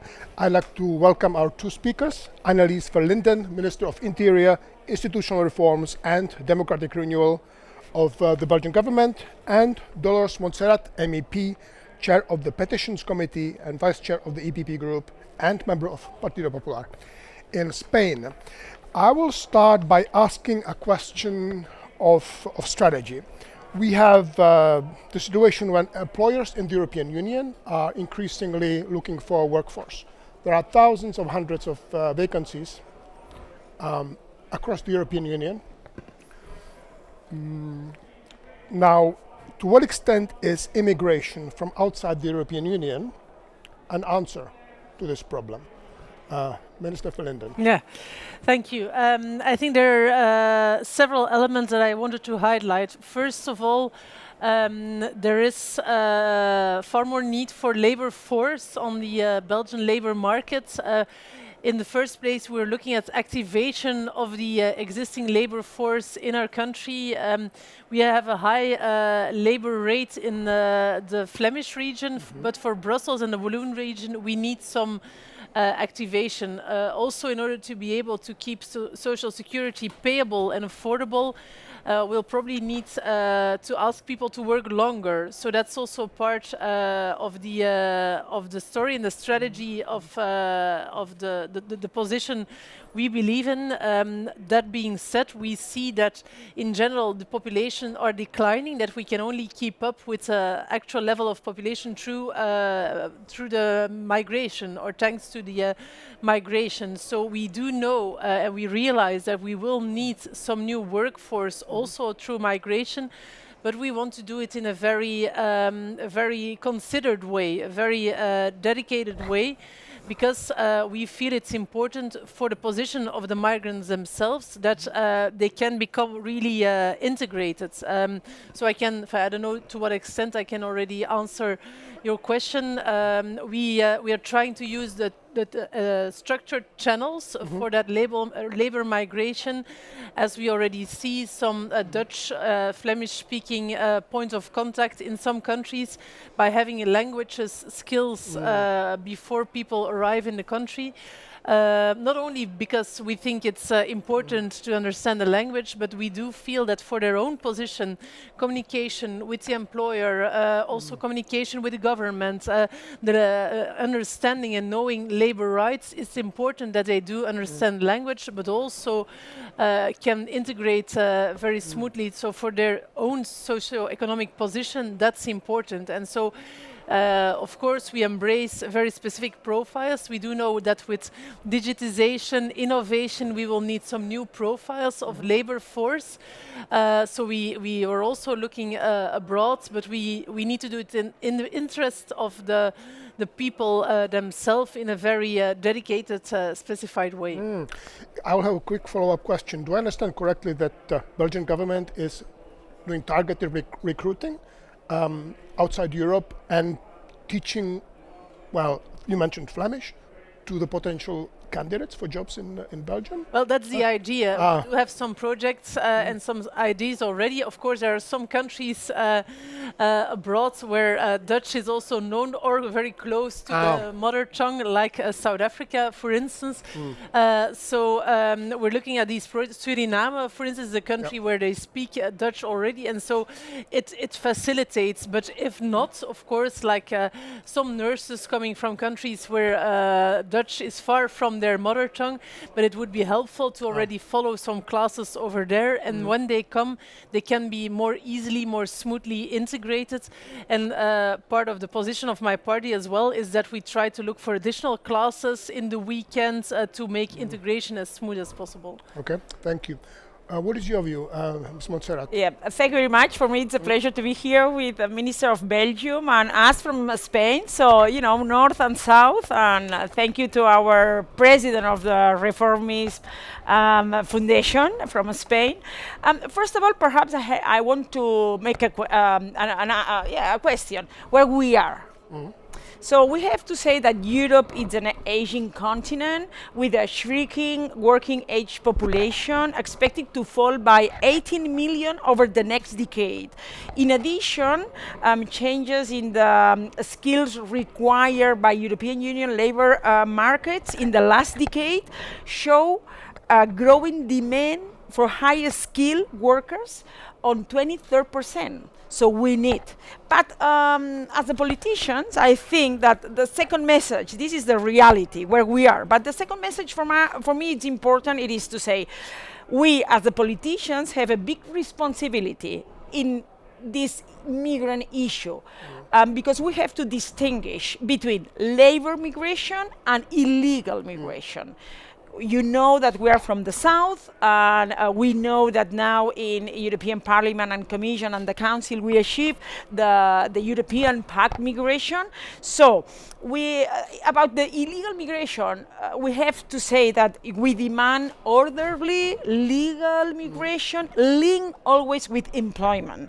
We do not want the mafias decide for Europe who comes to Europe, and then you know we have to fight against this mafia because they are playing with migrants' lives, hopes, and dreams. And labor migration must be part of the general debate, of course, in Europe. And I think that we achieve it in this last term in the European Parliament. Well-managed legal migration is a key component to ensure vibrant economy. And now I'm going to put an example, Spain. Because, you know, we are Belgium and Spain, and I think so that this example, you know, will put a light in this debate. Spain has been a migrant country that has shown that this labor migration has contributed to the prosperity and growth economy in the countries that they receive this migrant. For example, Belgium. Spaniard people, they left Spain 60s, 70s, they went around Europe, Latin America too, of course, rest of the world. But all this labor migration, they gave their knowledge and contribute in the prosperity and growth economy in that countries. So we cannot forget, but that still now, some countries, we are sending talent out of our countries. And we have to ask why. For example, in 2022, in Spain, 500,000 people, 30 of these 500,000, it was teenagers, young people, good talent. But 500,000 people in 2022, they left Spain to seek new opportunities, labor opportunities around Europe and around the world. So what is the meaning? My first message about this, it is that we are in a leftist government, that they are not giving opportunities to our young people, that they are not giving, you know, labor market to retain our own talent. So I think that the second message today it is, of course, that we have to attract the talent that we need in our countries. I can think in Spain, transport sector, agriculture sector, service sectors. We need migrants, but in the same time, we have to ask ourselves what is going on that our 500,000 of people in Spain now, 2022, it's leaving. For me, the answer, lefty governments, that always when we have lefty governments, they are leaving more poverty, more inequality in our countries. So retain talent, how? Creating opportunities in our country, and of course, we have to attract migration, talent migration, labor migration from the rest of Europe and the rest of the world. How? One good tool that Europe is now, you know, putting on the table, blue card. So my first message is, you know, retain, attract, blue card, and we have to fight against the mafias. Yeah, Interesting, thank you. I'd like to return to the labor immigration again. Immigration is a tough sell anywhere in Europe and many countries beyond Europe. Would you say it's perhaps easier for a politician to explain to the public that labor migration is preferable to other types of migration? How do you see that? Well, you know, migration in general, not labor migration. Migration in general is a complex issue with its complex challenge. And we see in Europe populism growing, and they are using this debate in a simplistic way. And it's a complex issue. So the first thing I think that EPP, we cannot fall in the trap of the populism in this issue. Second thing, we must treat with a balanced vision, with a duty of pedagogy and responsibility from our parties. EPP, in this case, European party, the biggest party in Europe. We are governed in a lot of countries in Europe. So I think that you know, we cannot fall down to the trap of the populists, because what they are offering the populists in this issue, nothing. Just a frame saying we don't want migration. They are not distinguished between labor migration and illegal migration. And we just want building walls. This is their message. And I think so that we have to be balanced in this debate. We have to be, we have to try to be, to do pedagogy, responsibility, and I think that the ones that we can do it, it is EPP. And second thing, we have to link it with the European Migration Pact that we achieved after 10 years. So I'm so proud of that pact. Why? Because I'm from the South, and 10 years ago, when the South was saying, hi, we're putting a red alarm, we have a huge problem, all the South, with the illegal immigration. The North, sometimes they were thinking, well, it was a South problem. So at the end, with EPP leading that, we achieved the European Migration Pact. Okay, thank you. Mr. van Linden, what is your view on the political aspect, migration, but specifically labor migration? So I can advocate what most of Dolores is saying. I think it's indeed a very complex issue. And we as EPP are very well placed to give a complex answer. And so you see that in a time where we live in a geopolitical conflict, where people are showing anxiety for all these unseen things that happen, not only on the geopolitical things, but also crisis, the pandemic, artificial intelligence, insecurity, illicit drug trafficking. So. And then you have these extreme parties that really are fed with the anxiety of the people, and they misuse migration. Of course, it's an important topic, but we should also not exaggerate. I mean, for us in Belgium, there's still a lot of blessings we can count. And so I think from a political side, we need to be brave, and we need to explain to people that migration has always been part of our history, and that we embraced migration for many good reasons. Of course, now there is an issue, but I think also under the Spanish presidency, the Migration Pact is important. We need a European answer. There is no European country big enough to deal with that issue. And so we need to find a migration whereby indeed legal migration, including labor migration, is part of the answer to illegal migration. I think we will, or we might have some debates on the migration topic here and tomorrow, but it's important that we show that alternative, that we can work with the profiles we need, because some of the employments, even if we activate our own population, even if we ask people to work longer, we will not find. And therefore we need that smart migration, I would say, by searching for the right profiles, by being very targeted, very specific, and that's what we need to do. And it's not because it's more pleasant for politicians to tell citizens, I think more, and that's maybe against the stream of the actual political culture, but we need to tell people what it is. People will understand. We also need to ask the press and the media to share the story, because if they're only, let's say, re-shouting what the extremist parties are saying, we will never get there, we already have to deal with social media and the algorithms that are going on there. So we also need to have the media with us, tell them, explain them what we are doing. No one promised that with the Migration Pact we would have an overnight solution. No one promised that it would be easy. Even it will take time if we implement it to decrease the numbers of migrants, but we need to have that solution. Europe has always lived from an open, very transparent view on the world, and that's what also, in my view, is the answer for the future. In the meantime, we do need to embrace our culture, our values. It's important that we do not forget where we come from and that we try to keep these values that have brought us so far in Europe also for the future, and that is why integration, that is why it's more than language, it's about culture, it's about values, it's about understanding how we deal with the rule of law, what we do in terms of equality.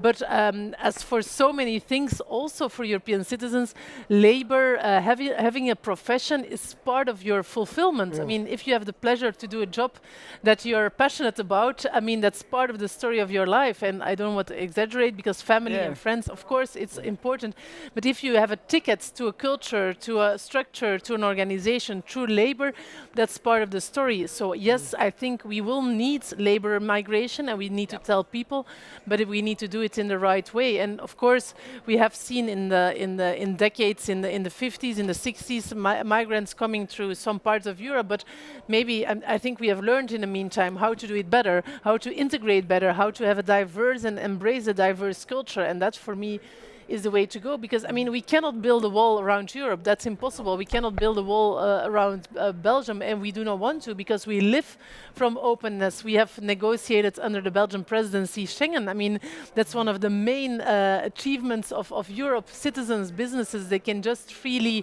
travel and commute and work and invest. So we are embracing that openness, but we should deal with negative consequences of that openness. Probably last question. Are our institutions ready? Mostly we're talking about national institutions, national administrations. A range of policies would presumably need to be in a good shape to integrate the newcomers. There's so much talk of failed integration in Western Europe, Northern Europe as well. Do you think that we're ready? Can the institutions approximate? Can they come closer to the newcomers? Can they meet them halfway so that also the voters are happy? Is it possible to I think harmonize there's only things? one answer. We need to think that it's possible. We need to keep the hope. If we don't give that perspective, then we will lose citizens, and we need to tell them that it won't be easy, but we need to do better. First of all, in who can come to Europe to have a definitive protection here, there we need to have clear rules, implement them, and work together throughout Europe to make it happen. And secondly, I'm clearly convinced that we need to do it better in terms of integration, and also from the institutions, from the civil society towards these migrants, because we cannot expect that people fleeing their country for the most disastrous situation, like in some African countries nowadays, that they arrive here and all of a sudden they understand everything. And so we need to be more compassionate. I think that's also one of the things I do believe in, because we live in a time where we often, and I'm Minister of the Interior, so I see it happening.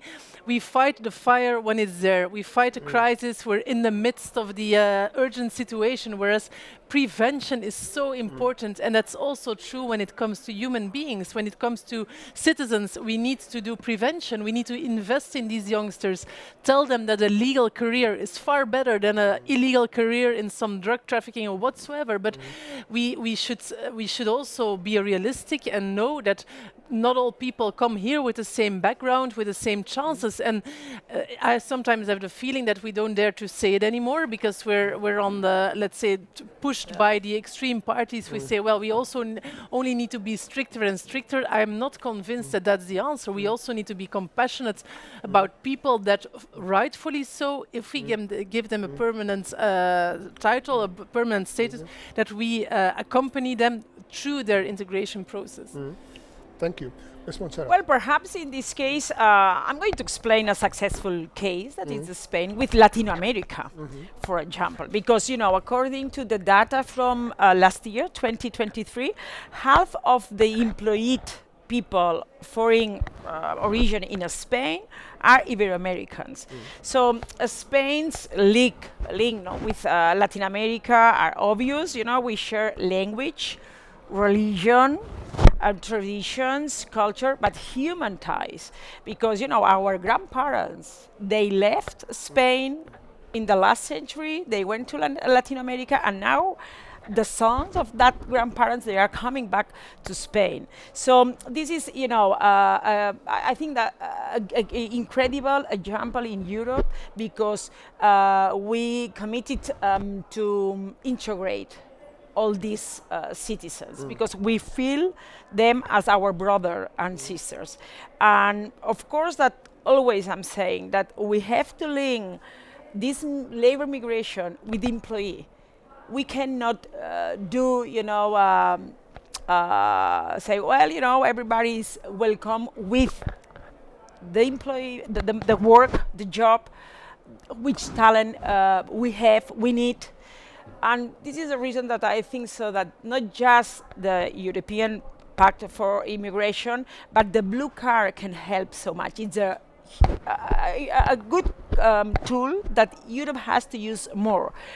Last year, the 2022, the blue card was used for 83,000 citizens from out of Europe.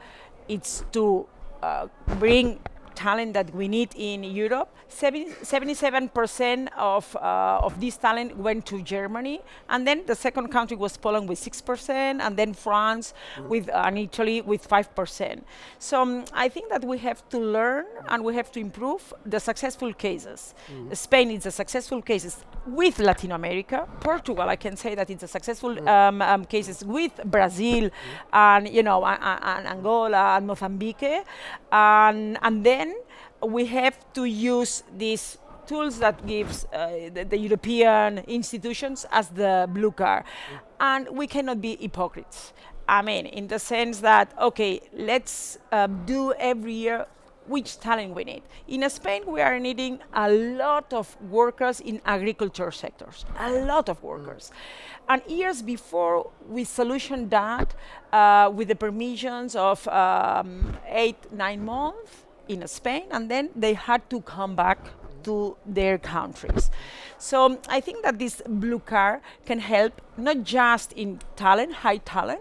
They can help us to all the rest of the countries with other sectors, service sectors, agriculture, transport. For example, Spain is the second country in Europe with biggest transport companies, because we have to transport all our products, products in all around Europe, and we don't have employees for that sector. Yeah.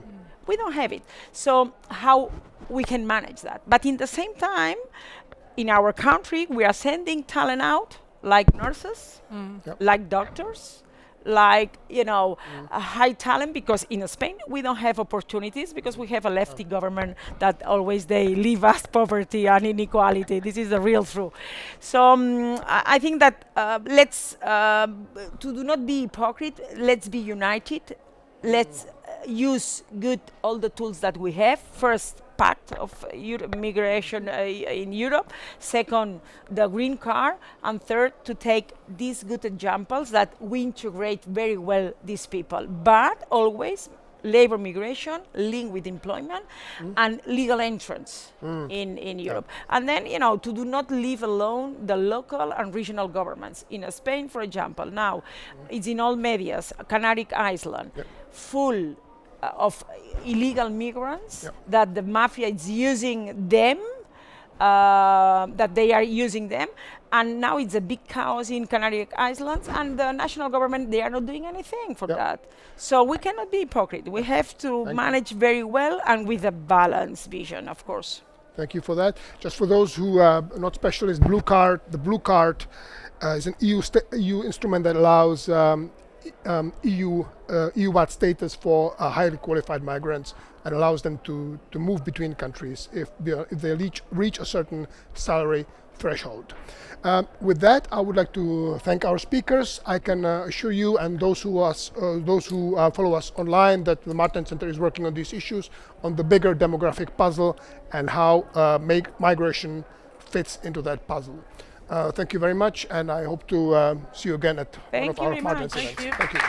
Thank you, Vít. Pleasure to meet you.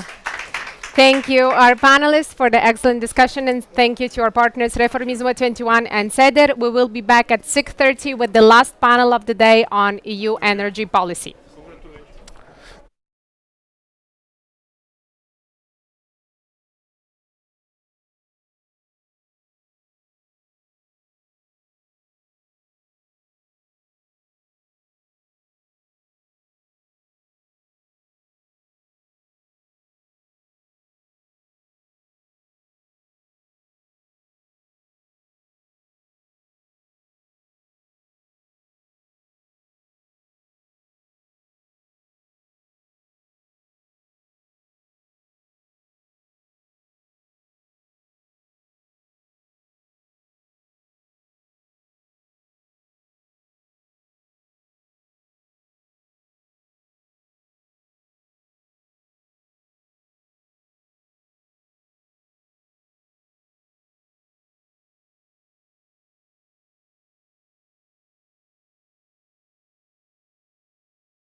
Yeah? We're good to go. Okay.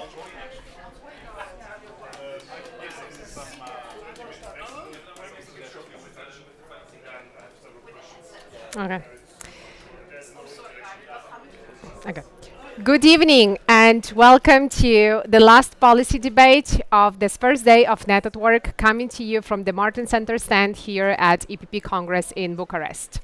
This last discussion will focus on EU energy policy in a time of transition, realities and priorities. The two partners co-organizing this panel are the CDA Research Institute from the Netherlands and the Glavkos Kleridus Institute from Cyprus. The discussion will be moderated by the Policy Director of the Martens Center, Peter Heffele.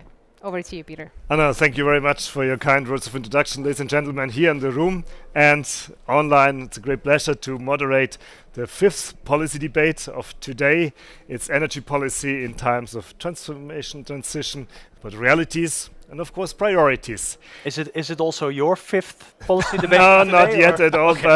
but we get slowly used to that indeed. Good show.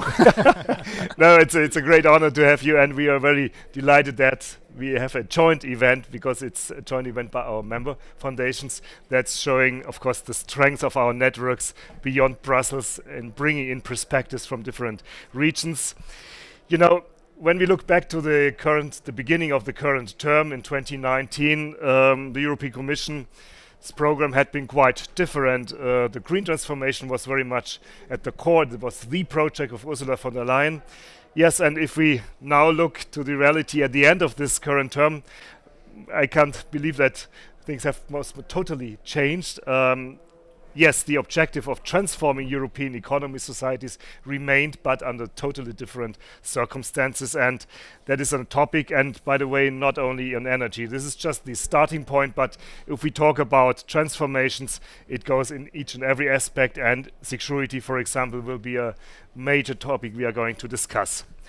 You know, when the war in Ukraine started, there had been some voices who said, oh, we have now to stop all these ambitious goals because we have to put our efforts totally on defending and leave these other issues aside. But others have said, no, it's now indeed time to speed up this transformation process, to become more independent, to increase our safety. So we have these poles and we are trying to balance, and we had already a discussion earlier this day on the same transformation challenges, so we certainly link together our big efforts. And I think the topic why we're discussing is so important because it's a central narrative of our EPP family. If we want to succeed, in particular also with the young generation, then it's having an own narrative on that issue. And we had done a great job, I think, in the manifesto drawing, and we will be back on that topic later on. But first of all, I would like to shortly introduce you both. Harris, you are currently the chairman of our partner foundation. You had been the former finance minister of the Republic of Cyprus, so business economics is a major part of your biography and expertise. And Tom, you also worked in the private sector, if I'm not fully mistaken, with Pricewaterhouse, also dealing with sustainable developments, and later on, yes, you're now in the European Parliament, dealing with regional development, sustainability issues, so perfectly combined expertise for this discussion. So the challenges we are facing are something which we have seen for years. We would like to see the European situation, but also going later on a bit to the home situation, because I can't hardly imagine two more different countries, both in regions as well as in economic development and the structures. But that would be, I think, also interesting for our partners to see how you deal with these transformation issues on the ground. Let's start with the situation with the Russian invasion in Ukraine in more than 2 years ago, and what has changed in your observation in terms of discussing transformation? Has it put indeed aside? How is it linked to security? Because this is now the new paradigm. So, Tom, if I may start with you, because you had just elections, you have the experience, what topics are really mattered? Well, the short answer to your question is that it changed our world. It changed how we as a European Union see the world, and I think that the goal for the coming years and the challenge for the coming years is that we should stop looking inward, and that we need to use European cooperation to strengthen outside. outwards. I think that's something that, unfortunately, the invasion changed a lot. It's about when it comes to energy, that's one thing. When it comes to security, when it comes to migration, we believe as CDA that the coming years is really about strengthening the European Union to be a dominant player on the world stage, and show a bit more flexibility when it comes to how diverse we are internally. Yeah. Well, going to your region, it was a bit in the shadows since a couple of months because we had been so much focusing on the Black Sea, on the eastern flank of the European Union. But with this newly arisen conflict in the Middle East, of course, Cyprus is again back. If you look into the energy business, the Eastern Mediterranean area is of absolutely crucial importance. Tell us a bit more. What is your impression on that? Actually, Peter, I think there is a very important principle which is common because you did raise the question of how the Russian invasion changed everything. I agree, but and you did say that there was a finance minister, so I fully appreciate the need to take market considerations, financial considerations in mind. But my very important the point that I consider important is that market considerations alone cannot dictate our energy planning. I suppose the Nord Stream made sense financially back then, that it was a good investment financially, and that's why it was established. Where is Nord Stream now? How is that very expensive infrastructure being used since it ignored the major geopolitical considerations? So the point I'm trying to make is that energy planning, energy decisions have to consider the geopolitical considerations and not only the market, let's say, considerations or the financial considerations. And this is what I have been arguing also for the EastMed energy prospects, which is rather the reverse to the Nord Stream case. Financially, it's borderline if they make sense, if they are bankable, investable projects. But geopolitically, I think it is crucial for the Union and for the member states to diversify, to explore other energy routes, other energy sources, both renewable and gas. And that's why I do think that investing in interconnectors, grid interconnectors or gas connectors is geopolitically crucial. It makes sense for our security, not only financially. Well, if I remember well, Tom, we had the discussion on Energy Union 15 years ago, and we lost, I think, 10 years at least. What has laid down is now to be done. It's a pity, I would say, that we have not learned the lessons earlier to some extent. Yeah, no, I agree. In the European Parliament, I already mentioned a couple of times that we need a 10E on steroids for the coming years. So the trans-European energy infrastructure, we need to invest much more in that. And the only way to tackle this energy challenge is if we do it together. What I miss also in European policy is, take a map of Europe and then agree on where to do what, and everyone needs to commit to their part in building the energy structure, in which energy sources are best used and most efficiently used where. And I'm still very surprised by, for example, the example of Germany, where in the biggest energy crisis we had over the last decennia, take the ideological choice to stop nuclear. I find it, and also in the European context, because we still have our emission goals. Well, they're using more coal. We had our goals to have affordable energy. Well, the minute Germany went on the gas market for liquefied gas, the price went up, of course.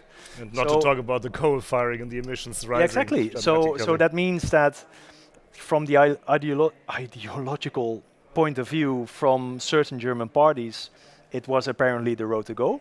But if you look at our common challenge that we have and the common responsibility we have for an affordable energy system with clean energy, in the European Union that cooperates on energy, and in an energy union, those kind of decisions cannot be made, I would say.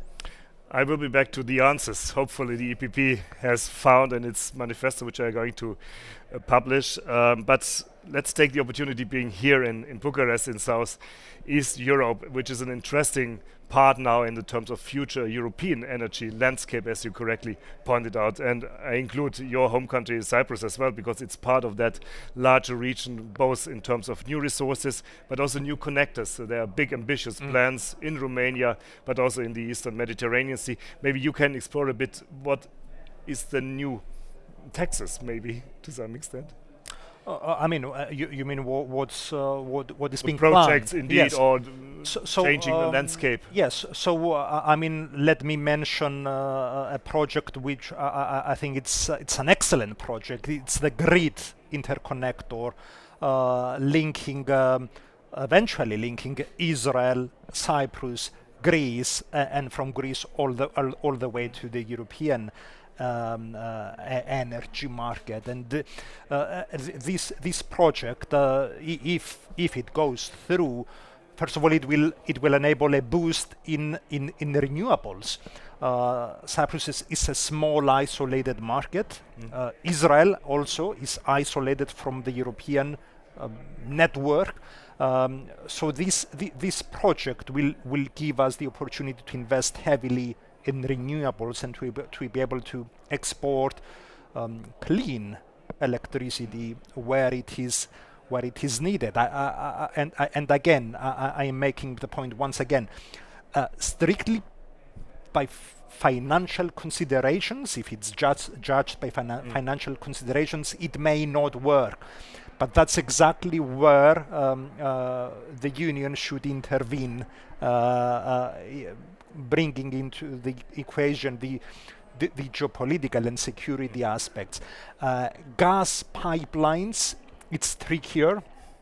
It is on the table, but it is admittedly trickier. Here I would say let's leave it on the table and see if it becomes more viable. This rebalancing or also tension between market-driven processes and state intervention is something we had to struggle when we also draw the manifesto, because we saw the security aspects you correctly pointed out. On the other side, we as EPP stand, of course, for market-based solutions. Tom, if you look into the draft of the manifesto, what is your impression? Did we find a right balance between security, which needs additional investments, and hopefully doing more into market-driven entrepreneurial initiatives? We always find that balance. We always do. I mean, but that's what the EPP stands for. We have a lot of diversity, but it also means that in positioning ourselves, we find the right balance. But for this specific challenge, I mean, the challenge is huge. Is huge, because we wanted to get rid of the Russian gas.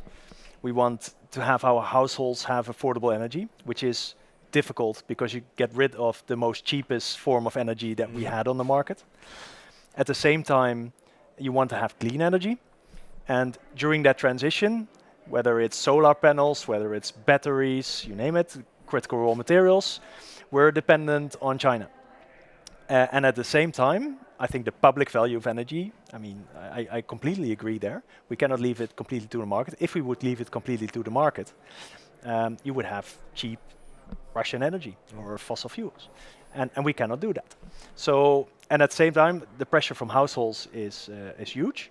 But look at the energy intensive industry, they have a huge problem as well. Because the energy price in Europe is 5 to 6 times higher than it is in the United States. So every company competing on a world stage has a problem there. So that's why, and I think in the manifesto it's there as well. Energy is one of the 3-4 main topics for the coming years where we really need to deliver.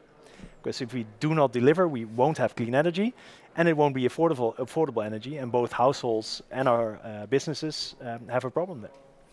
You mentioned that issue of ideology, and this topic is highly divisive, and there are already signs that our political enemies will blame us and try to nail us to the wall that we give up these ambitious but that's one of my frustrations, is that with our, let's say, political opponents also in the European Parliament, is that those parties that want to have even more ambitious goals and set the targets even higher and faster, at the same time sweep from the table every single option to get there. Because nuclear, they don't allow it. CO2,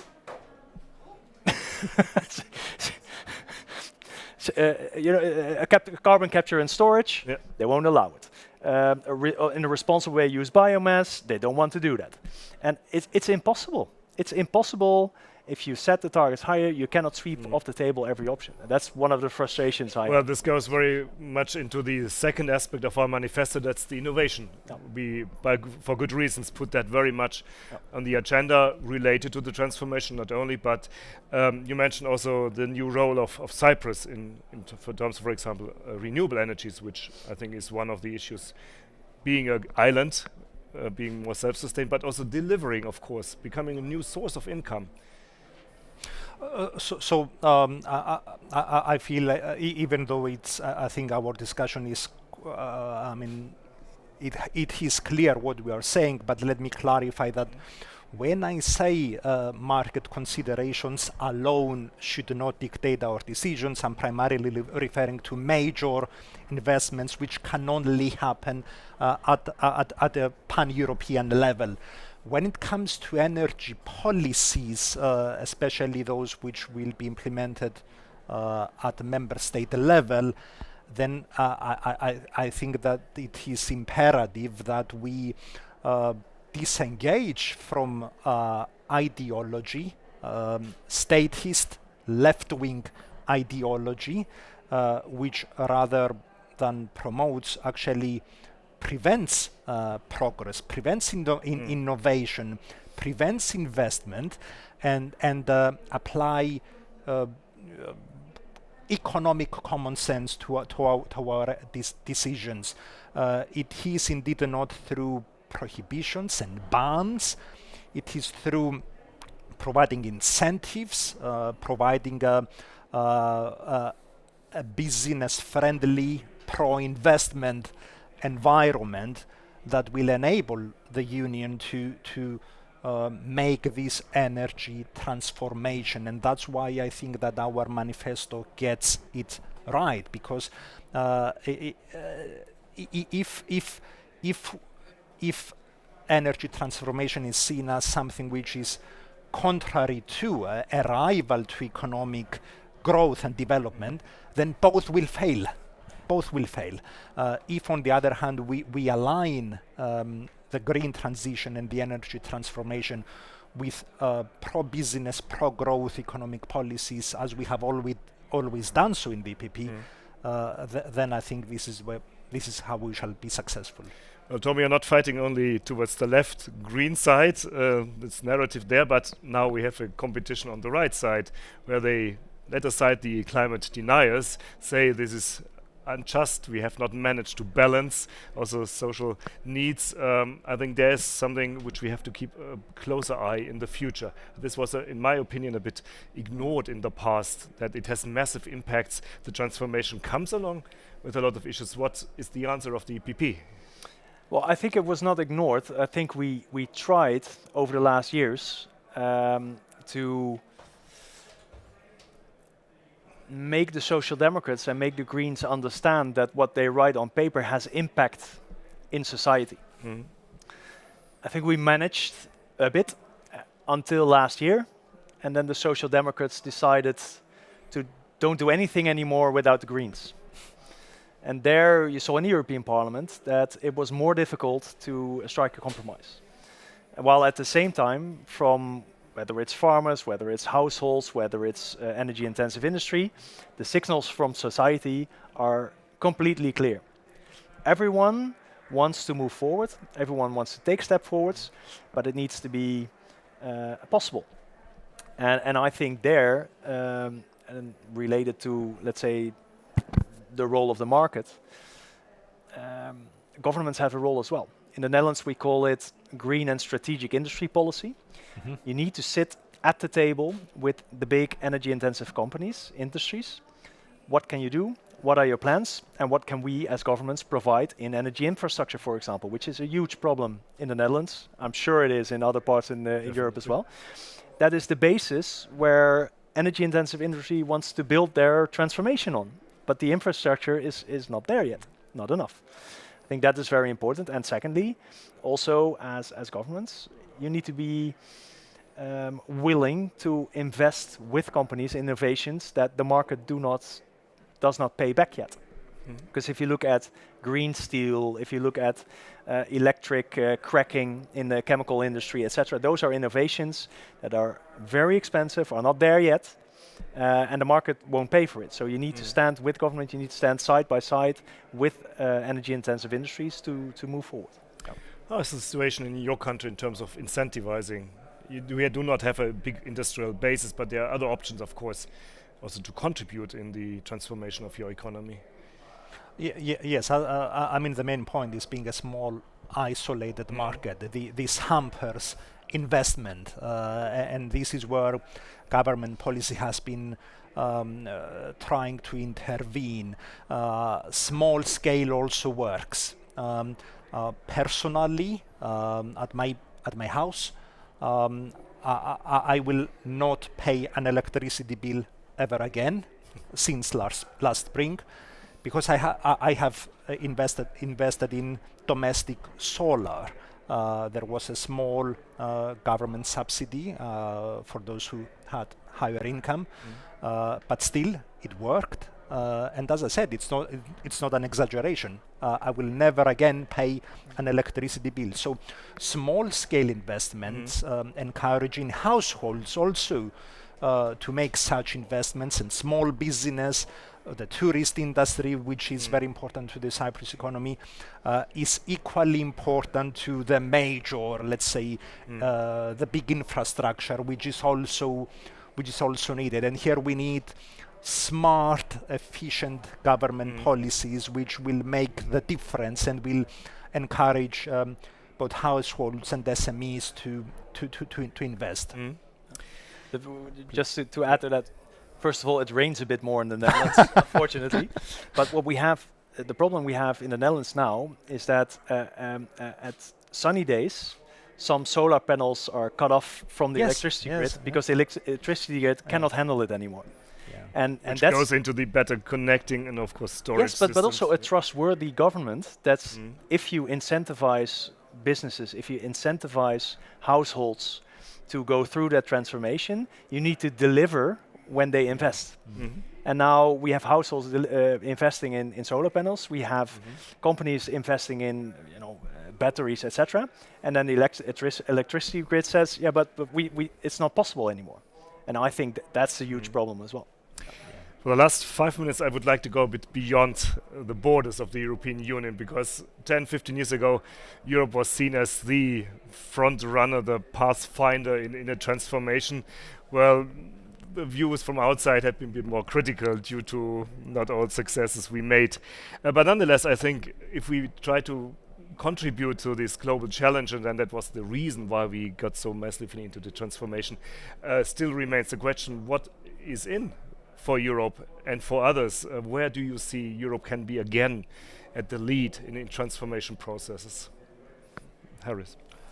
Well, I would say continuing to drive innovation and continue to drive the technological progress which is absolutely necessary, both for problems that like the one you mentioned, the limitations of networks to absorb green energy, but also other directions. That's why, for instance, I would like to highlight the reference in our manifesto for the EU to continue, or rather to be at the lead of the effort regarding nuclear fusion.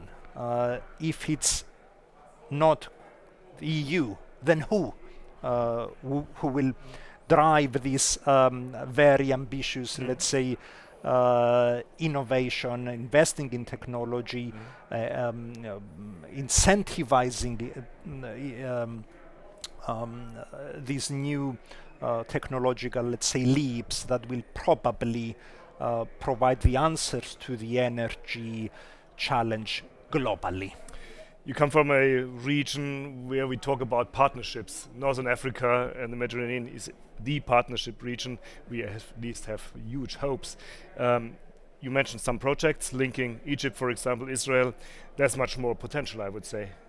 Well, definitely. I mean, at the moment, with the Middle East in crisis, it's difficult. I know to envision that region being a region of collaboration and to be a part of the solution regarding our energy challenges, but the prospect is definitely there, and that's where a much more ambitious EU foreign policy comes into play, and it should match with our energy policy as well, because it's all policies have to facilitate each other and have to have to interact. So looking ahead, this is definitely one of the prospects, transforming the region into a region of peace and collaboration, and maybe a huge energy boost, not only for Europe but for the world. Tom, in your case, it's innovation research where your country is among the leading nations, definitely. I think this is the next phase of an industrial policy to some extent. Yeah, it is. I mean, as EPP, I was the rapporteur on the industrial policy in the European Parliament. As EPP, from the very beginning, from 2019, we said you cannot have a Green Deal without industrial policy. And it showed to be, we were right. And we need to continue to build that. It's based on innovation. It's based on the interests we have as well. For example, the new Africa strategy on energy will be very important. But I also believe, as a Christian Democrat, that we have a responsibility as well. I mean, our wealth was built on an economy that was fueled by fossil fuels. We have the responsibility to get rid of that, and we have the responsibility and the challenge at the same time to show that you can have a competitive industry based on clean energy. And that's, I think, is a task we have as well as Europe, while at the same time being aware of the interests we have and the changing landscape. So the challenge is only increasing. Well, indeed, I can only repeat that innovation is really at the core of the manifesto. That is what makes us hopefully different to other parties who try more in regulation and in micromanagement. I think we should have a clear say, and hopefully the next 5 years will have a different signature than the last 5 years. Let me thank you both very much for these helpful insights. Ladies and gentlemen, thank you very much for your attention. And I would like to hand over, of course, to Anna, because this series ends not today. It will be continued with other fascinating topics tomorrow. Thank you very much. Thank you. Indeed, thank you very much, Peter, and thank you to our distinguished panelists.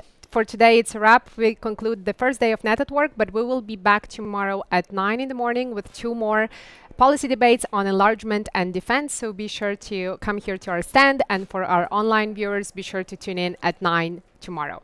For now, it's good night from Bucharest. Thank you. Thank you. Thank you. Thank you so much. Very much. Thank you. I hope it thank you very much. I hope it was